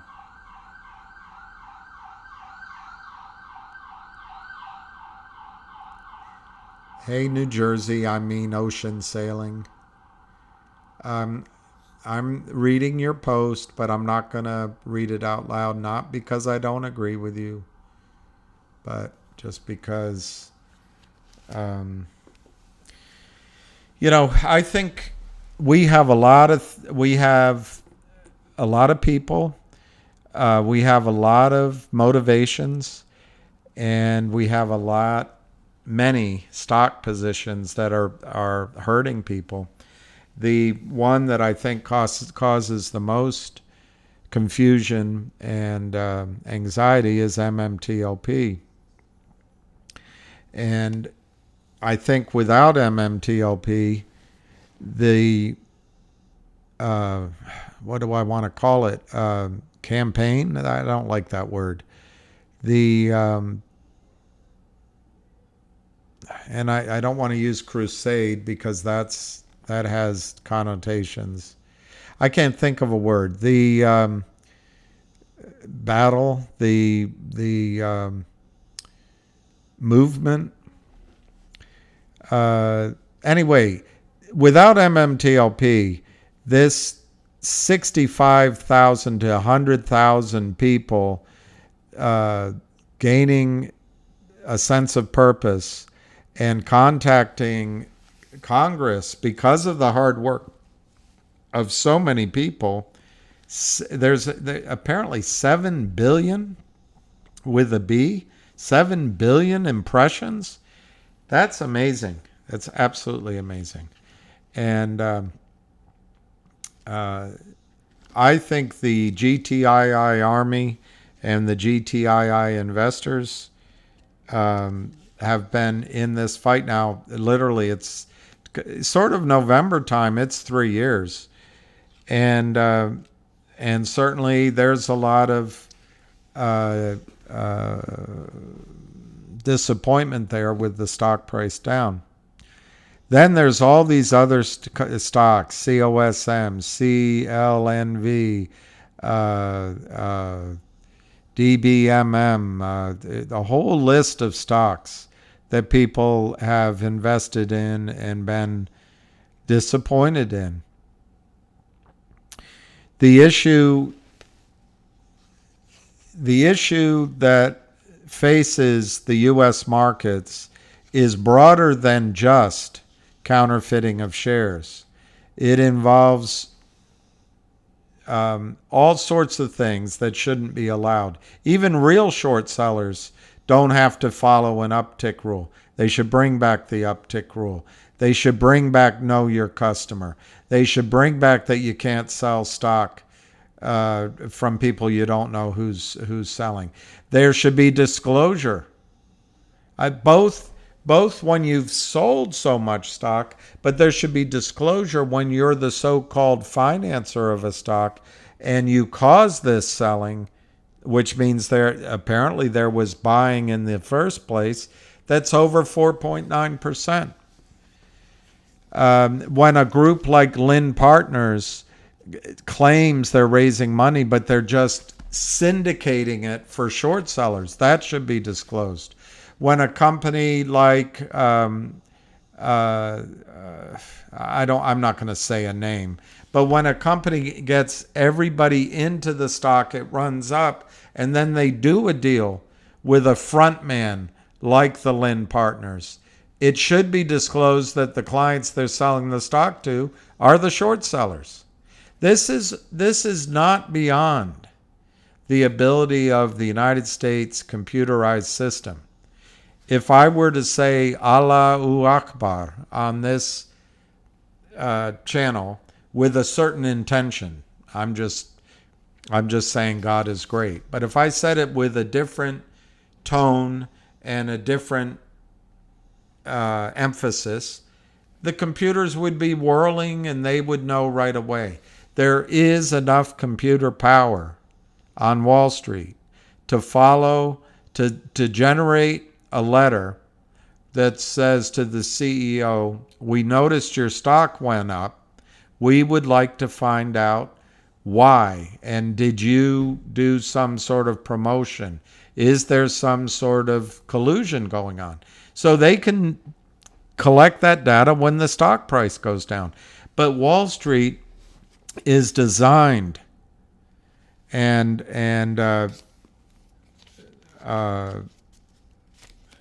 I don't know how to say it where it doesn't it isn't a shot across the bow of the SEC and FINRA.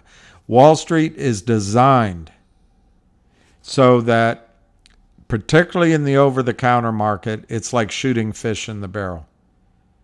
And the amount of money involved is trillions of dollars. And Wall Street owns the Treasury, it owns the government, and it owns the regulators. And we're asleep at the wheel, or we have been. And it's because of MMTLP, because of how hard everyone's working, that we can turn this around. But while they move trillions offshore without paying taxes, there is if there's 20 items that they need to get on their side because they don't want any risk. Ham just read to you about the Merrill Lynch rule, he calls it. But if his stock's below $5, below $3, it has to be sold. Well, that works for the shorts. The regulators do nothing about fail to deliver, fail to locate. That works to the shorts. When they're so-called caught, it's like a traffic ticket. That works to the shorts. When they start selling out of Germany, unfortunately they called it pipes. It's not the pipes, although the pipes that are private investment public entity are sometimes covers for shorts. But they sell it through these electronic pipes. They don't know who it is. That works in favor of the shorts. The lack of record keeping of the shorts in volume works in favor of the shorts. The dark pools work in favor of the shorts. The lack of research works in favor of the shorts. The lawyers who help the hedge funds and get paid handsomely to lie and look the other way. That works in the favor of the shorts. The fact that judges don't understand it works in favor of the shorts. Journalists who can send articles to Seeking Alpha that attack and do not do research get published, that works in the favor of the shorts. Jim Cramer on TV saying that it's caveat emptor, that works in the favor of the shorts. When the entire brokerage system convinces you to buy ETFs, that works in the favor of the shorts, and it works in the favor of the prime brokers, because your stock's just sitting there like a fatted cow ready for the slaughter. When they convince you to invest in mutual funds, family of funds, it works in advantage of the shorts for the same reason. And then when the system allows criminals to create these toxic convertible notes that include clauses, you know all of them, but one in particular, whereby if the company is delisted, they're in default, well, then the company has to do a reverse split.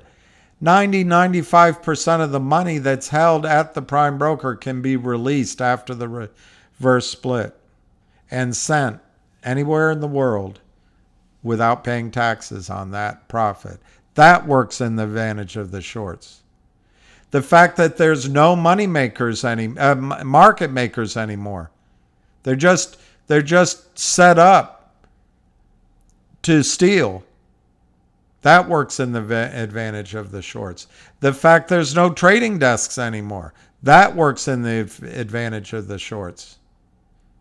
The fact that credulously someone like Charles Payne can have a CEO that's fighting on his show, and he's fighting, and that CEO's nervous, and Charles Payne goes after him about how much money he's spending.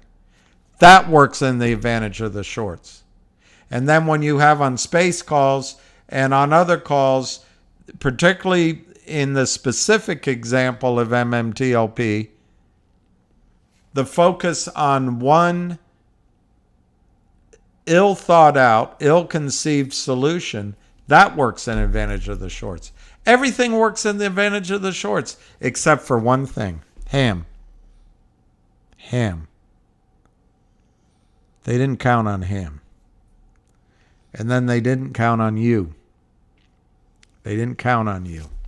And now what they come in with the trillions of dollars, they try to destroy people who are working hard as a team for you and for their grandchildren and for America. But they come in, I don't know where they get this lack of moral or lack of decency to stand on the side of the shorts. Who are the shorts? Is it China? Is it Russia?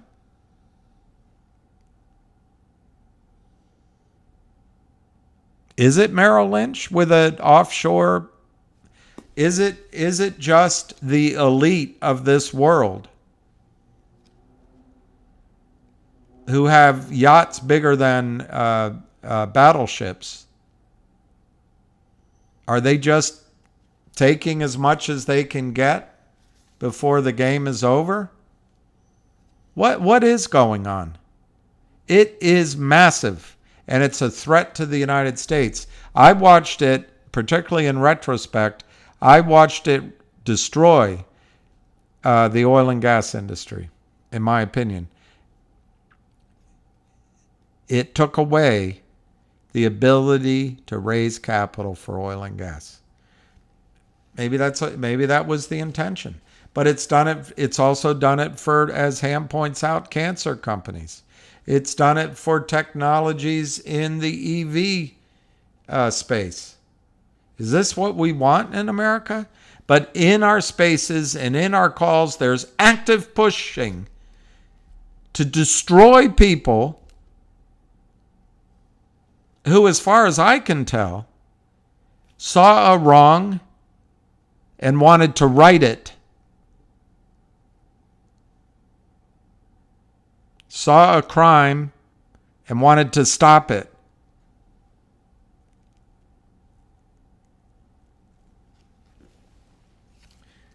Saw regulators who do not enforce the rules and wanted to change that. And those people that are doing it have come together. Are they geniuses? Not always. But what I think happens is, and I can't, you know this, I can't talk the Bible or anything. I get lost at the part about where all your sins are forgiven. But I think God steps in to help people when they are pushing back against injustice, back against evil, and when they are just seeking the truth. People who are fearlessly fighting for the truth.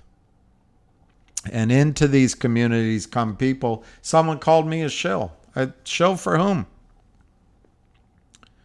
Yeah, I mean, if I'm a shill because I'm against trillions of United States dollars going offshore without paying taxes, if I'm against the destruction of American cities, if I'm against the destruction of American jobs, if I'm against the destruction of American industries, if I'm against the destruction of the American dream, all right, I'm a shill. But I tell you what, I think people who defend this kind of criminality need to look in the mirror.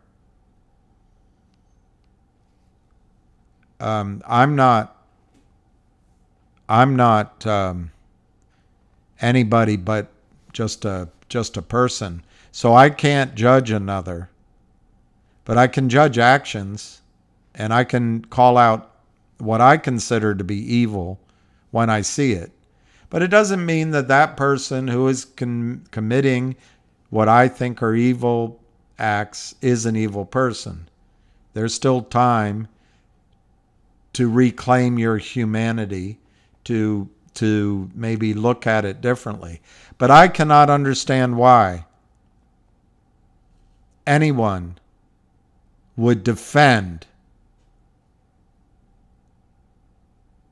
the creation of counterfeit shares in a volume so high that it strips United States investors of trillions of dollars.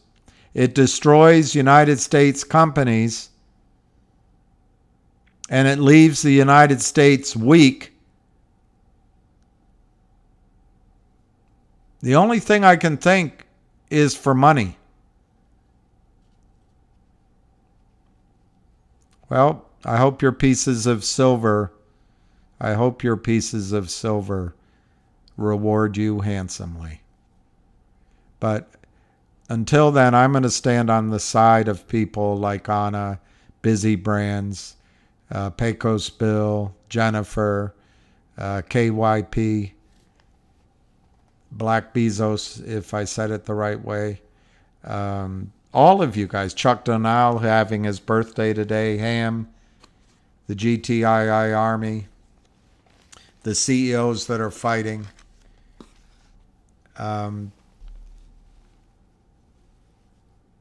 So, I don't know what question I was answering. Busy Brands. Busy Brands runs a good what do you call it? A good rodeo. He runs a good rodeo, well worth listening to. But anyway, I got off a little track, but I want to say, isn't that Spanish or Italian? Want to say.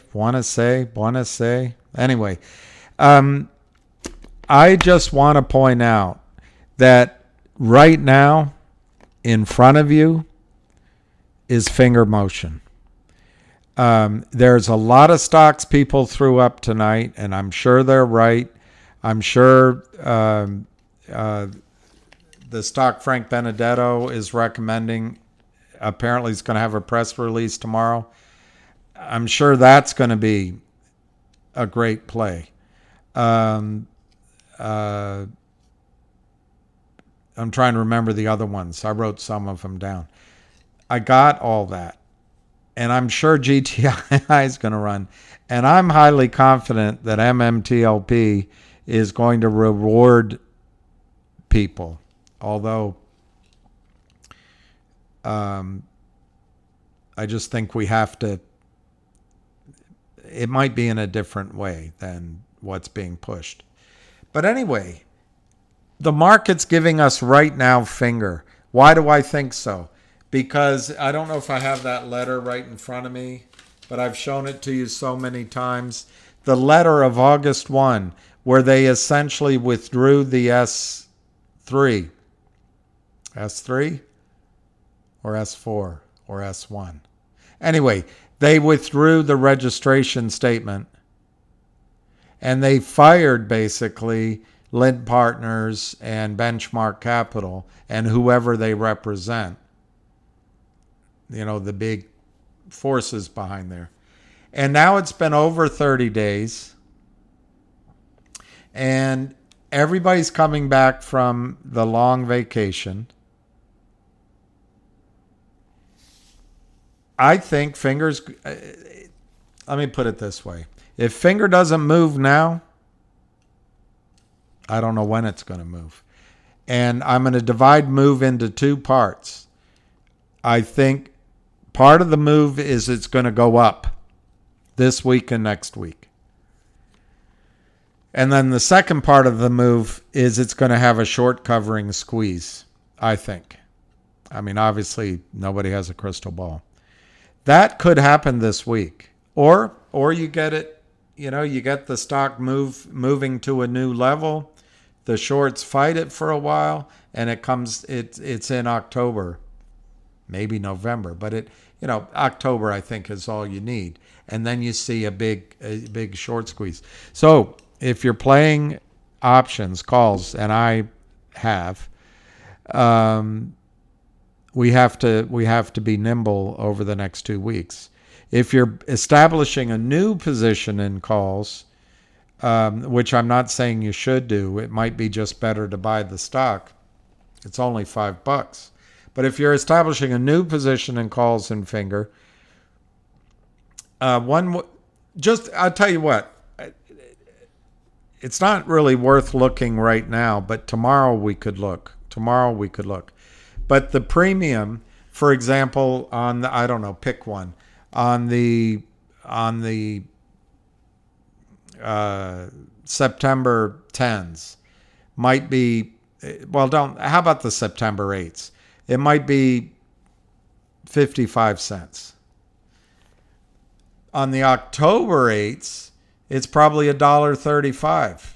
So there's a huge, you're paying for that extra time. So anyway, if you buy the September calls, maybe save some cash just in case those calls expire worthless. So on the last day of trading of the September calls, you can reestablish your position in October, which by that time should have assuming the price hadn't moved, should have a much lower time premium. Anyway. That's David Sucramel. That's my whole point. That's what I'm trying to say. We're a ragtag army, a mob, and a collection of hardworking Amish farmers who have all gathered on someone's acre to put their barn up. We all have our different opinions. We all have different ideas.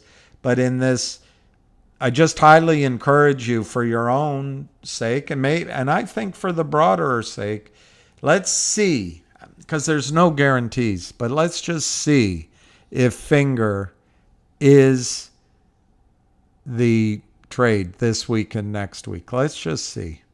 I'm not, no one knows for sure, but I guess that's why I was going on and on and on.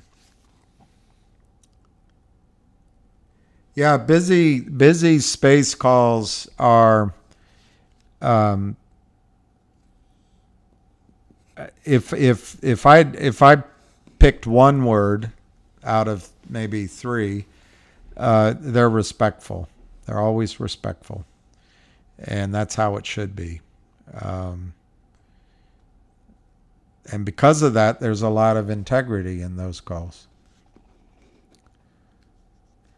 Hey, J.R. Ewing, I hope everything's well with you, J.R., and not legal advice. I think I'm going to try to do a call with Anna, believe it or not. And maybe it would, depending on how it goes, maybe it'd be helpful to do one with you guys.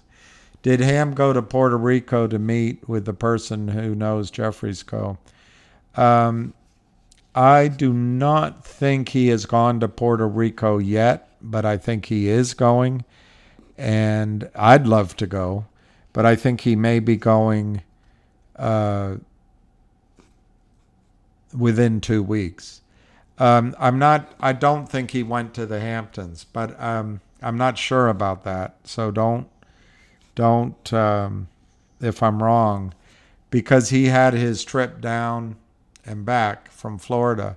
But I do think he may be going. But more importantly, I think he's like the Energizer Bunny. He's been on the phone constantly.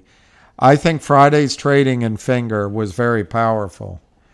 And I really mean it. I could be wrong, but my instincts are telling me coming back, they did all the legal work. They must have been working on it prior to filing that letter, which I can't find. I've put it up. That August 1st letter, it was filed with the SEC.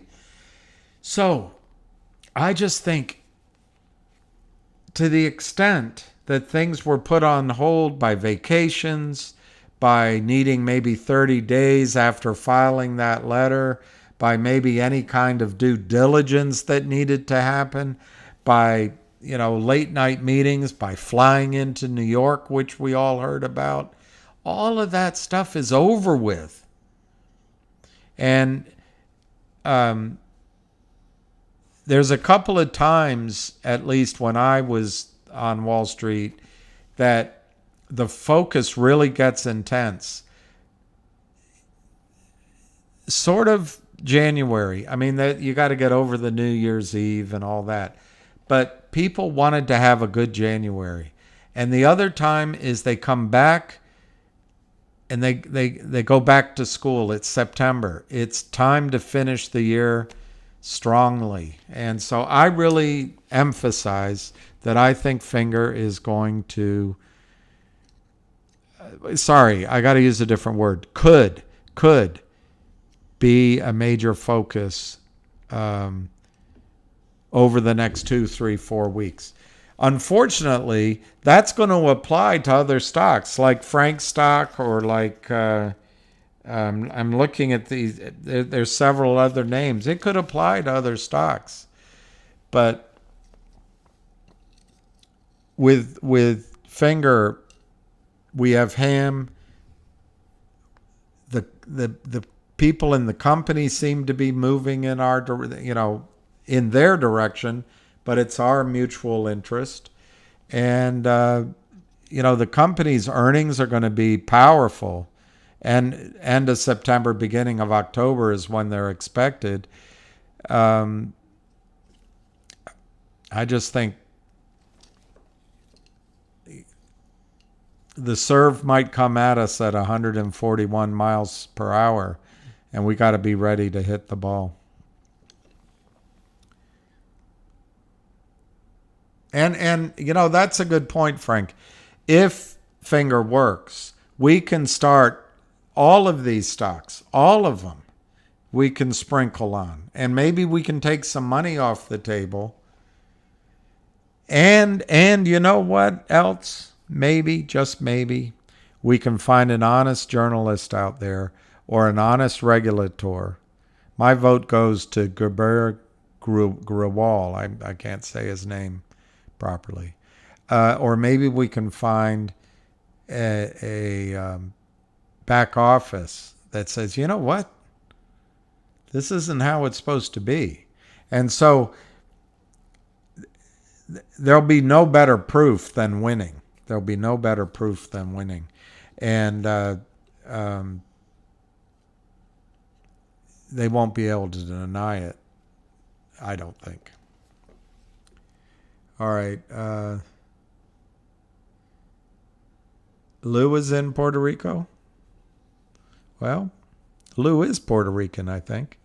And Lou has, as I've said many times, and I think it's worth saying again, I think Lou has the ability to process a lot of information and come up with a trend and invest for that trend before others see it. Oh, he's from the Dominican Republic. I've never been there. Yeah, there you go, Busy. Vegas, now Puerto Rico. Let's go. I'd love to. Thank you, JR. I'd love to be invited next time.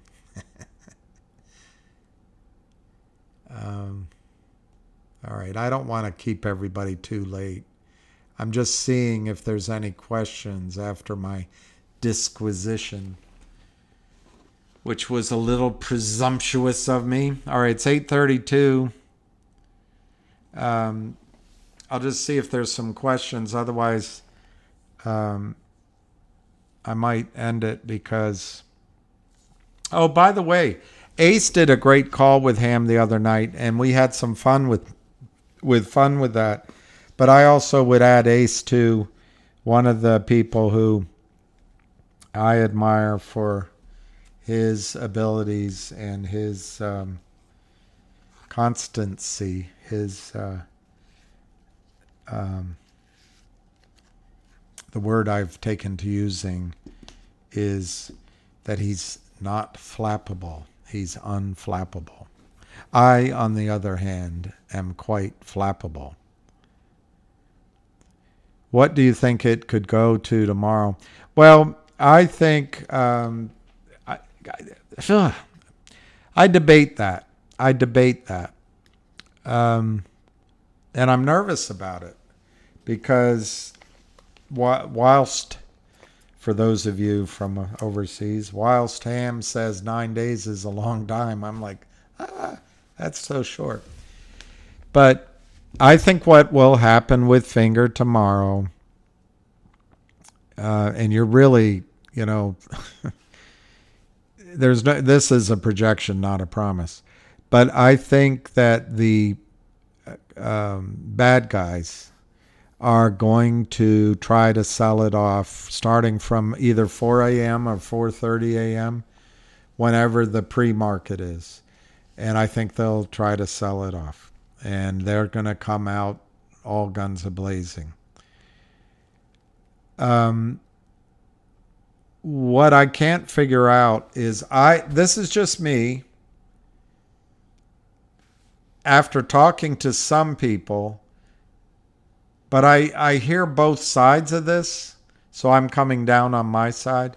I think there is a potential that there needs to be some sort of announcement or some sort of disclosure or some sort of filing, possibly either this week or next week for finger. So my point is, if that's true, then maybe the bad guys can keep selling, and then that puts us in a limbo period, if I'm right about that. Okay, that's one side of the equation. The other side of the equation is I think buyers are coming back strongly from summering, and buyers like to make money too. And I think there's going to be an overwhelming amount of buy orders in finger from all around the world. I heard somebody called from Hong Kong to a major investor and said, you've got to buy this stock. So there's going to be that battle back and forth in the morning.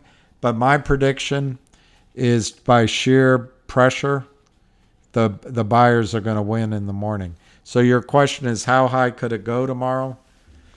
I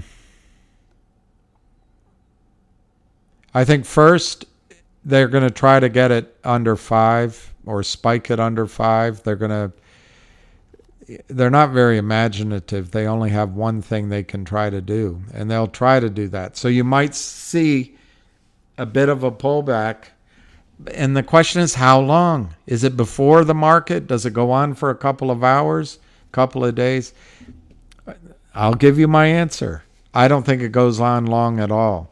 I think they might be able to get it under 5 pre-market, and maybe they can fight it while people are still getting to their computers and getting to their offices. Maybe I'm wrong. Maybe it takes more than one day, but I think tomorrow you'll see the lows in that fight, and then the buying will come in. And if I had to pick a number for tomorrow,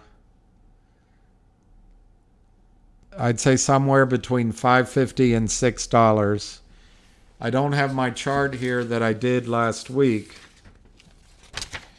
but there's all sorts of resistance points here that are kind of obvious. So I'd say tomorrow, 5.50 to 6. Tuesday, 5.50 to 6 1/4. Tuesday is tomorrow. So Tuesday, 5.50 to 6. Wednesday, 5.50 to 6 1/4. And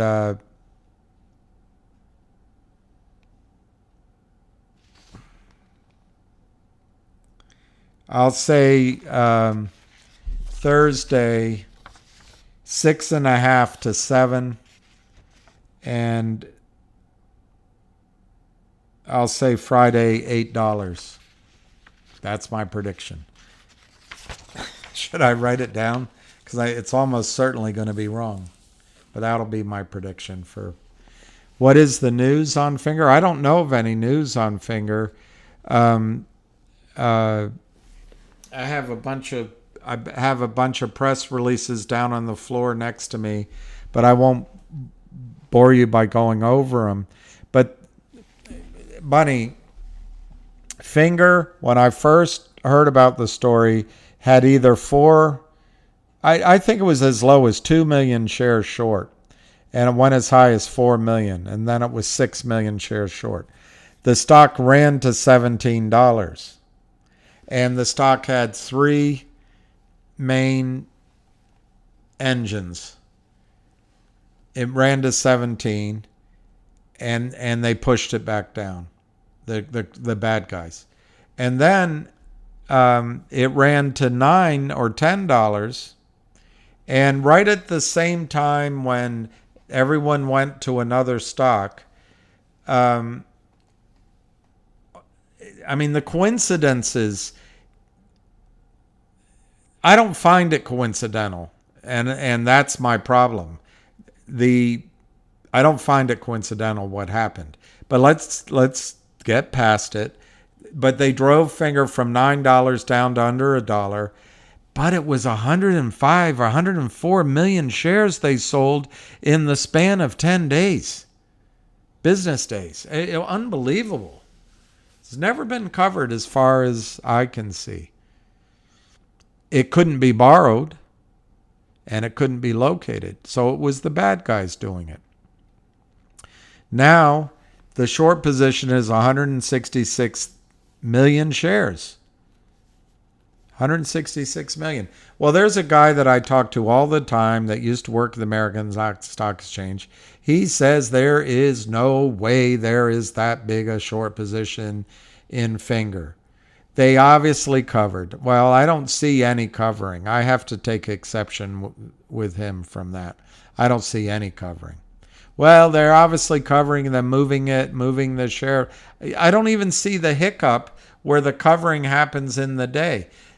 Where he might be right is they're moving shares from LLC 1 to LLC 2 to LLC 3, booking profit, helping each other book some profits. But it still leaves the position massively open. I will admit that they may have ways of hiding shares with computers that I can't think of. I'll admit that. But at the core, they haven't covered those trades. So 166 million shares, number one, Bunny, that need to be covered. The float in Finger has gotten larger. But I believe, I'm not going to look it up. You can look it up. But I believe the total outstanding shares at Finger right now are somewhere around 50 million shares. Of that, the float is perhaps 20 to 25 million shares. I've heard it's under 10 million. And remember, a lot of the shares that are counted in the float are sitting in people's drawers in Hong Kong, China. There's private placements were given. And if they're giving shares of certificates, they're sitting in their upper dress drawer. There's not enough time to get it into the system to sell those over the next 3 or 4 weeks. At least, I think it'll be difficult. But anyway, I think the float versus the 166 million could be under 10 million shares. But use whatever numbers you want. Call it 25 million short. Call it 25 million in the float if you want. They still have to cover that 25 million shares. Okay, I don't agree with that reduction, by the way. Third thing, there's a real short out there. Someone borrowed 300,000 shares last week. There were 255 million shares short, real short. So you're now probably at 550 million real shares short. Just buying that back, if that's a losing trade. They don't want to put more money into it.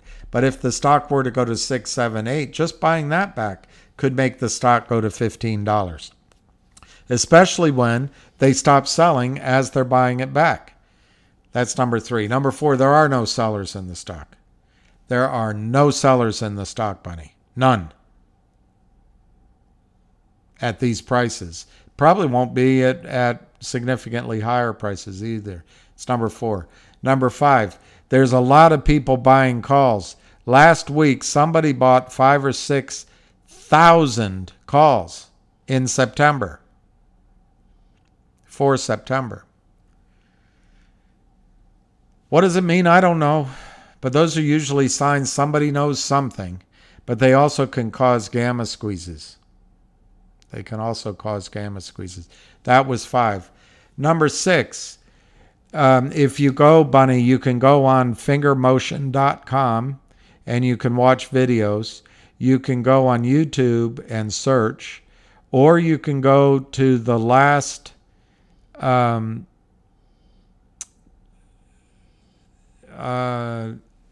on the website, but you can also get it by just Googling it. I'm having a hard time remembering. I don't think it was the Emerging Growth Conference. I think it was called, darn it, I can't remember. But the CEO of Finger Motion does an interview. and he explains quite thoroughly the status of finger motion. You can go look at the last earnings release and the interview, the question and answers he did on that. Point is this, Bunny. Point number 6. There's, to me, fingers like a Rolls-Royce engine. It's got 12 cylinders. It's got 6 of them in various stages of pumping power through the company. 3 of those engines are about to take off. But, Bunny, I'll go through them for you. Number 1, the main powerful, underrated, consistent, growing, and piston cylinder is top-up minutes. Finger motion buys top-up minutes from China Telecom, China Unicom. There's 3 of them. The 3 top China telecom companies at a discount. And then they sell them on to their customers online. Well, finger motion, everyone in China uses a cell phone. They don't even carry cash. Finger motion has huge inroads into the Chinese mobile market. They've been working with 2 of those top telecoms, China Mobile and China Telecom and the other one, for 8 years. They've built their trust. The only constraint to making revenue in the top-up business was capital. Well, now if you read the last research report, they have something like $15 to $17 million, not research, last earnings, $15 to $17 million in cash or near-term assets that can be immediately made into cash. So they're able to go buy, just to use an example, 10 million minutes from China Telecom at a discount, sell them in the same day or the same 3 days, 4 days. Probably they sell out just like that. Make 8%. I don't know what they make. I think it's more than grocery stores, but it's probably less than, exciting internet companies. But it's repeatable. It's as safe as a T-bill. Well, it's as safe as a short-term government bond. It's as safe as any investment finger can make. They could put 10 million in. Let's say it's 8%. They make 800,000. So now they have 10,800,000. They do it again. Now they have 11,900,000. They do it again, and they do it over and over again. That's the number 1 piston, and it's the top-up business, and it's booming. It's safe, and the revenue generation is growing and will not stop.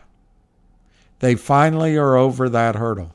The second one is a little boring. I'll skip over it. It's the text messaging and SMS.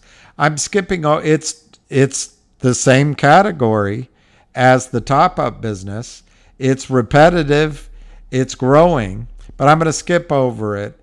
And it doesn't have any risk either. But I'm going to skip over it for the third piston, which is the rich communications. It's called RCM, Rich Communication Messages. You can see it on their website. This is coming into place because China didn't squander their money over these years. They've been building out the 5G telecommunication systems. Province by province, they're building out the 5G capability in China. And so the RCM, Rich Communication Messaging, is based on 5G.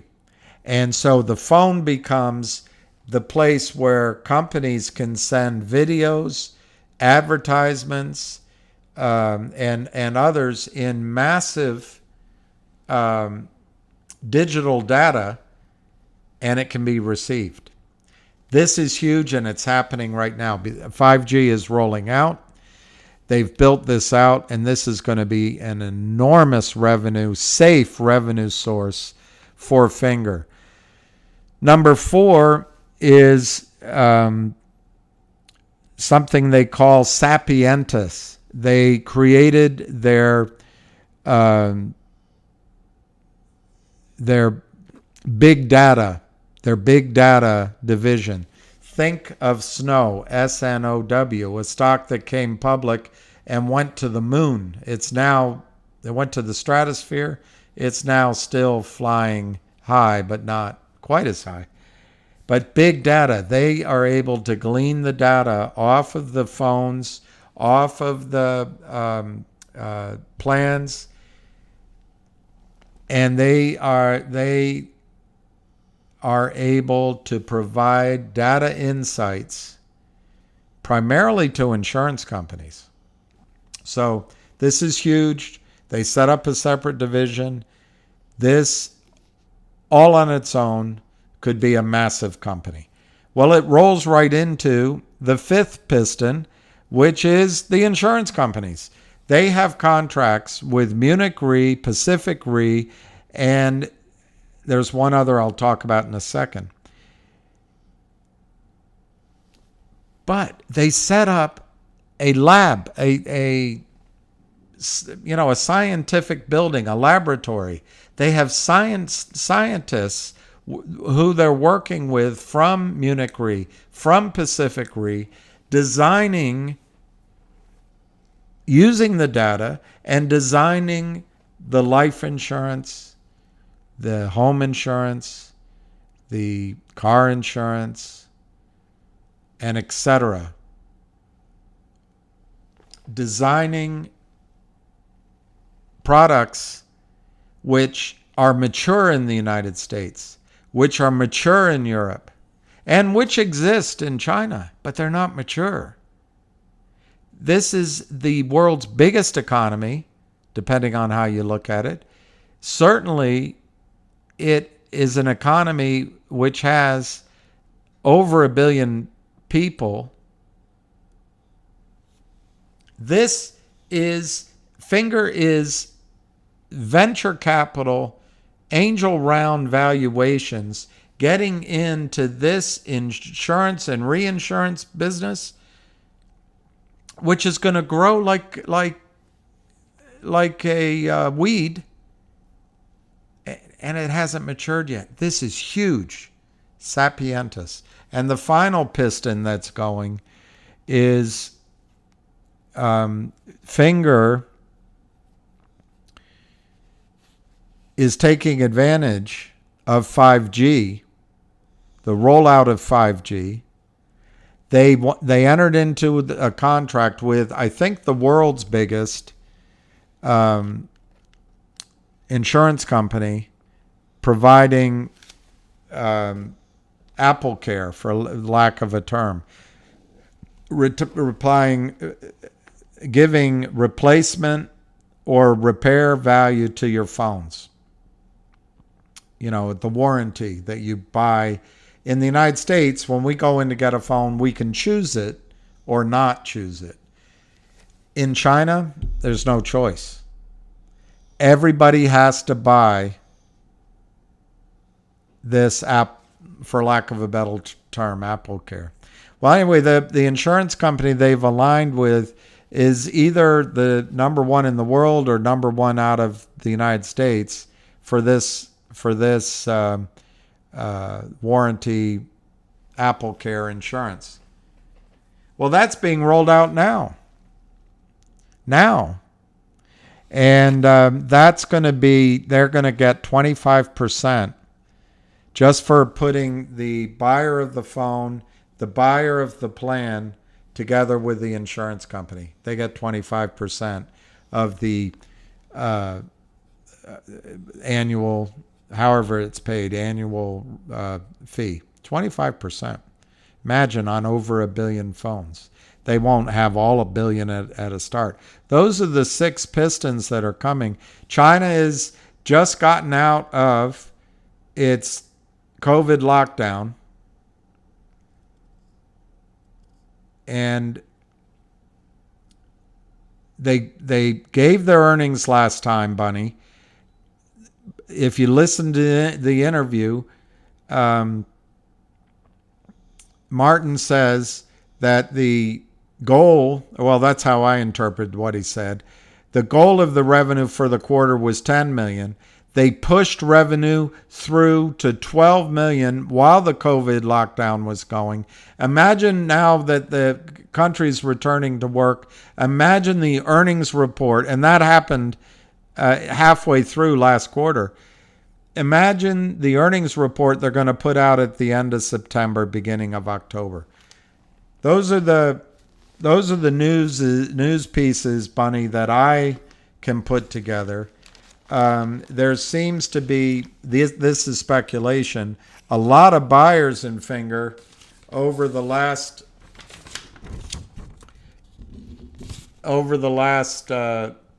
from here onward, over the last many months, from $1 onward. Somebody knows something. And I believe Finger needs capital. They can deploy capital massively profitably, if I can use those two, in a massively profitable way. They can grow their businesses. They can expand. I left out one. They acquired the Netflix of Southeast Asia, Muju, with the whole team. 100 million users. I left that out. But they can use capital to the advantage of shareholders. So, in my opinion, by getting rid of the Lin Partners and Benchmark and the people who the Lin Partners syndicate to, they are going to seek, for lack of a better term, honest, plain vanilla, real Wall Street funding. And I think, Bunny, you're going to see something about that. We'll find out. And I think it'll be huge news. And then finally, Bunny, I think the 160 million naked short position, if the stock starts to go up quickly, it's going to catch prime brokers, particularly maybe Jefferies, unaware, or is it unawares? Look it up and tell me which one, because I can't figure it out. It's going to catch the shorts short, and you could see a dramatic short covering squeeze in Finger. So, Bunny, that's the news. That's the story. Bunny Chico. GNS was buy the rumor, sell the news. Well, Bunny, I think I don't know the gentleman with 3 first names. I do know that he came in like a drum major and stepped in front of the parade. He took a lot of credit for everything Ham taught him. Ham made the introductions. He took the credit as his own. And I have no idea. If that's the best. But a lot of these stories, COSM, GNS, a couple of others, they all sound exactly the same. We got this contract, that contract, get this money in there, My point isn't to pick on those companies. It's just there's a lot of those companies out there. So when a portfolio manager is looking for what to invest in, it's probably not those. It's my feeling. But one thing I know that the CEO with 3 first names did, he took a deal. As soon as that stock started going up, he made a deal with the shorts. Is that the last time he's ever going to do that? Yeah, maybe. Was he just ill-informed, and was he surprised and he didn't, he didn't know? Possibly. But could he do it again? Look, there's been several companies that have come into our windshield, into our line of sight, promising everything, and then they make a deal with the shorts.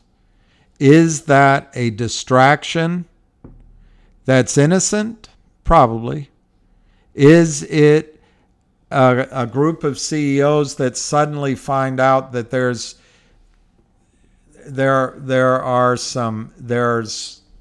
some bulk to our group, and they want to just raise some money or get some buying? Possibly. Is it innocent? Possibly. Could it be paid off? Could the CEOs and their representatives be paid off by the shorts who stand to lose tens and hundreds of billions of dollars? Definitely. But how do you prove it? You don't know. Who's the good guy? Who's the bad guy? All the bad guys are going to come across as really good people. Gravelly voices, fun to have a beer with, raising their family, joining in. Not always knowledgeable. And then they're going to, in the case of GNS, the guy leads the parade, but then he disappears. I don't know the answer because I don't know the answer. But I'm just warning you that there's good distractions out there. There might be the next great short squeeze out there. There might be the next great investment out there. But there's also out there people who are afraid of going to jail, people who know they're going to possibly lose their freedom, but they may lose their wives and families. And there's hedge funds, there's offshore funds, there's onshore groups that are going to lose their money and may be barred from the business. Or they get away with it. Who knows?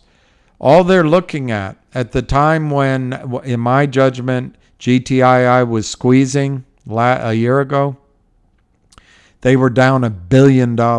It's a lot of quid. So don't you believe everything you're told. Everything that sounds the same. Because CEOs can be bought.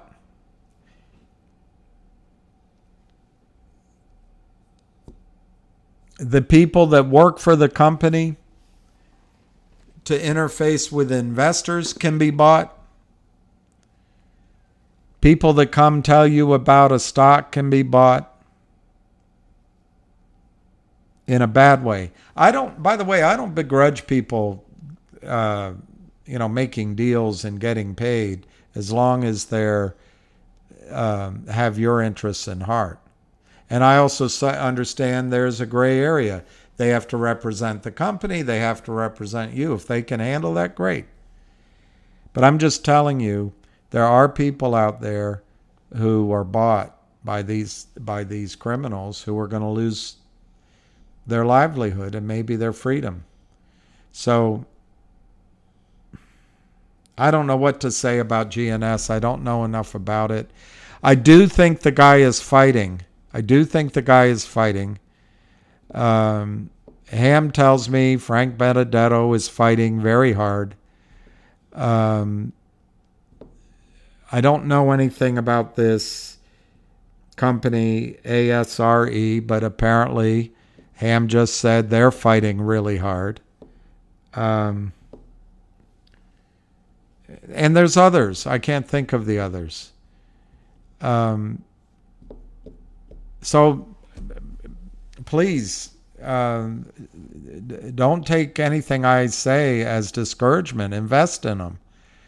But I believe the focus of Ham's brain for the last 3 years has been on these other two stocks. And I just think the stars are aligning right now for Finger. So for me, that's where, look, my mother used to say, I didn't follow her advice, but she said, you have to get good at something. You have to have a skill at something. And once you get that, then you can focus on everything else. You know, Novak Djokovic is #1 in the world in tennis.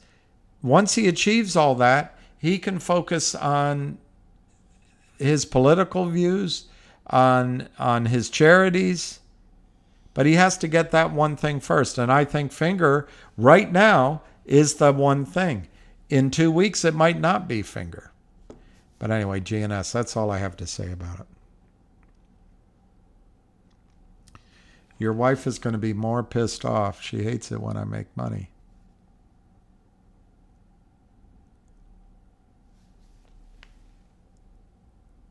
She's always pissed off.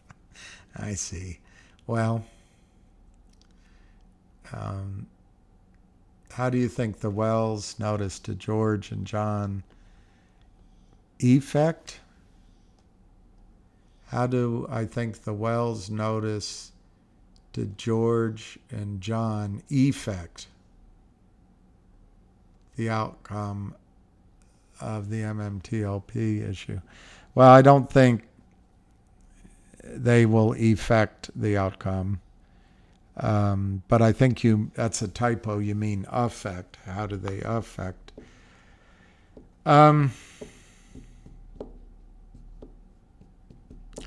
I think it's all predictable. And I've described it before. But if this is the can, the shorts destroyed the criminals. I hate using the word shorts because there are some legal shorts in the world. But the Gensler shares that they sold in Torchlight were probably in the hundreds of millions of shares. They destroyed a company. They destroyed an opportunity. They destroyed investors. Well, the CEO, John, who you just mentioned, said, you know, we've got our shell. That's one of our assets. And he made a deal with MMAT. Well, as soon as MMAT merged into the shell of Torchlight, they changed the name, of course. They didn't want anything to do with the assets in Texas and Oklahoma. And so they made that a separate distribution. Well, meantime, the corporate action, which goes through the SEC, FINRA, and the back offices, shows up. Well, there's all these failed to locate, failed to deliver trades of Torchlight. What are we going to do? The can shows up. The can shows up. We've got 150 million shares of Torchlight that never settled. What do we do? Oh, just kick it down the road. Kick the can down the road. Just put that failed to deliver, failed to locate under the name of MMAT, Metamaterials. That's fine. Just kick it down the road. Well, then the shorts, the criminals, the Gary Gensler shares started being sold out of Germany in MMAT. They just crushed that stock. Why not? Had great technologies, make the world better, good for the environment, good for the economy, good for people's pocketbooks. But just destroy those shares. Keep selling. That CEO doesn't know what he's doing. Just keep selling. So not only did they kick the can down the road, they made the problem larger in MMAT. Well, then the CEO said, you know what? We're going to distribute. We've already created Metamaterials Torchlight Partners, and it's in everyone's accounts. We're going to distribute it. Now, I don't know the timing. But in the middle of it, the shorts, I hate that word, the criminals, all of a sudden this can that they kicked down the road twice is full of concrete and it's bolted to the floor. And it's got barbed wire around it. They can't kick it down the road anymore because they can't deliver MMTLP. They can't deliver it. So they got a real problem. So what did they do? They, out of Germany, created 1 share of MMTLP. I don't know the sequence. Sold it. And then that opens up the floodgates from offshore. Gensler doesn't care. And they sold hundreds of millions of shares of MMTLP. I don't know the number, but I would guess it's over 100 million, probably 200 million. When you add it to the 100 or 200 million of Torchlight, 2, 3, 400 million of MMAT, who knows? You probably get 1 billion shares. I've heard higher numbers. But they couldn't kick this down the road anymore, so they committed fraud. Well, what's one more bit of fraud? What's one more bit of fraud? They're off in Germany, and Gensler's not after them. Doesn't care. So they created MMTLP as a trading vehicle. That's fraud. That's not John. That's not George. And then you know all the particulars of the stop trading and all that once it started trading. So it is completely predictable. It's so predictable it's boring. It's so predictable you can change the channel and tune back in. The first thing they're going to do,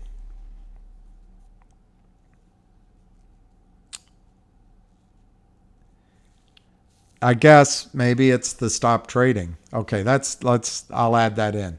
Is the stop trading. Second thing they're going to do is they're going to say move the shares over to NextBridge, just like they did in the previous one. Well, that can't happen.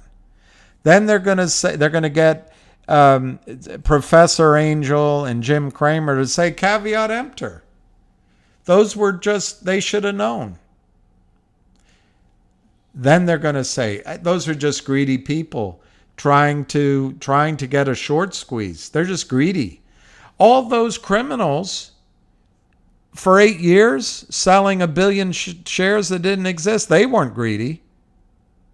But these people, and they weren't creating order imbalances. These people are greedy. There shouldn't be a short squeeze. And those shares don't exist. It's on them. Then the next thing they're going to say, well, if you're going to hold us to it, we'll cover it at $2.98. That's the last trade. Then if that doesn't work, then they're going to say, well, just rescind the share, just rescind the trades, and we'll just give everyone their money back. And if that doesn't work, they'll say, and by the way, it could be in different orders of this, they'll say, well, only the people who invested in Torchlight are entitled to this. And then they'll say, if that doesn't work, only Torchlight and MMAT investors. Nobody that bought the stock in the last 6 months, the MMTLP stock, directly from the market. And then if that doesn't work, they'll say, well, then we should only have to pay, if you don't let us pay the $2.98, we should only have to pay them what they paid. And if that doesn't work, that's where they start getting into the area of fraud. It was fraud. We were taken advantage of. They hurt us. It was the company that did it. It was the investors that did it. We're being defrauded. So predictable.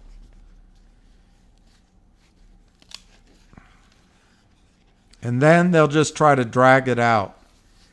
My opinion, they'll also add in, let's get retail to ask for 2 days of trading. And then when it trades, we'll control it. They won't get anything, and it's all over with. And we can go on with destroying other companies.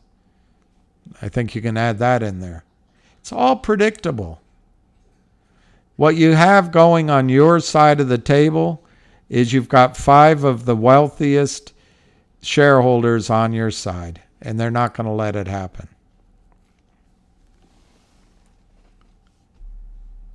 My eyes are telling each other a bedtime story. Do I look that bad? I look that bad? Yeah, get out of the U.S. markets. Get out of the U.S. markets. And I'll have some ideas for you on that have nothing to do with me. I met Vivek Republican this afternoon, mentioned him. And well, let's vote for him then. All right, guys.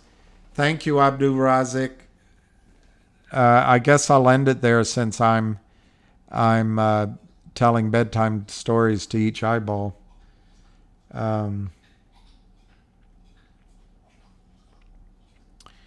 Yeah, thank you, Damn Yankee. Thank everybody for watching. Let's give each other a little leeway. There's good people out there that might sometimes lose their cool. There's bad people that might be doing good things. And we're just all human beings. So anyway, I'll let you go watch football. And I'll say goodnight. So sleep tight tonight. Peace to everyone. And we might be talking during the day tomorrow. I think Finger's the one right now, but judgment call. So anyway, good night, everybody. And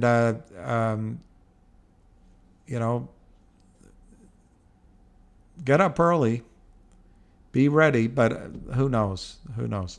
Anyway, we'll catch you on the flip side. Ciao.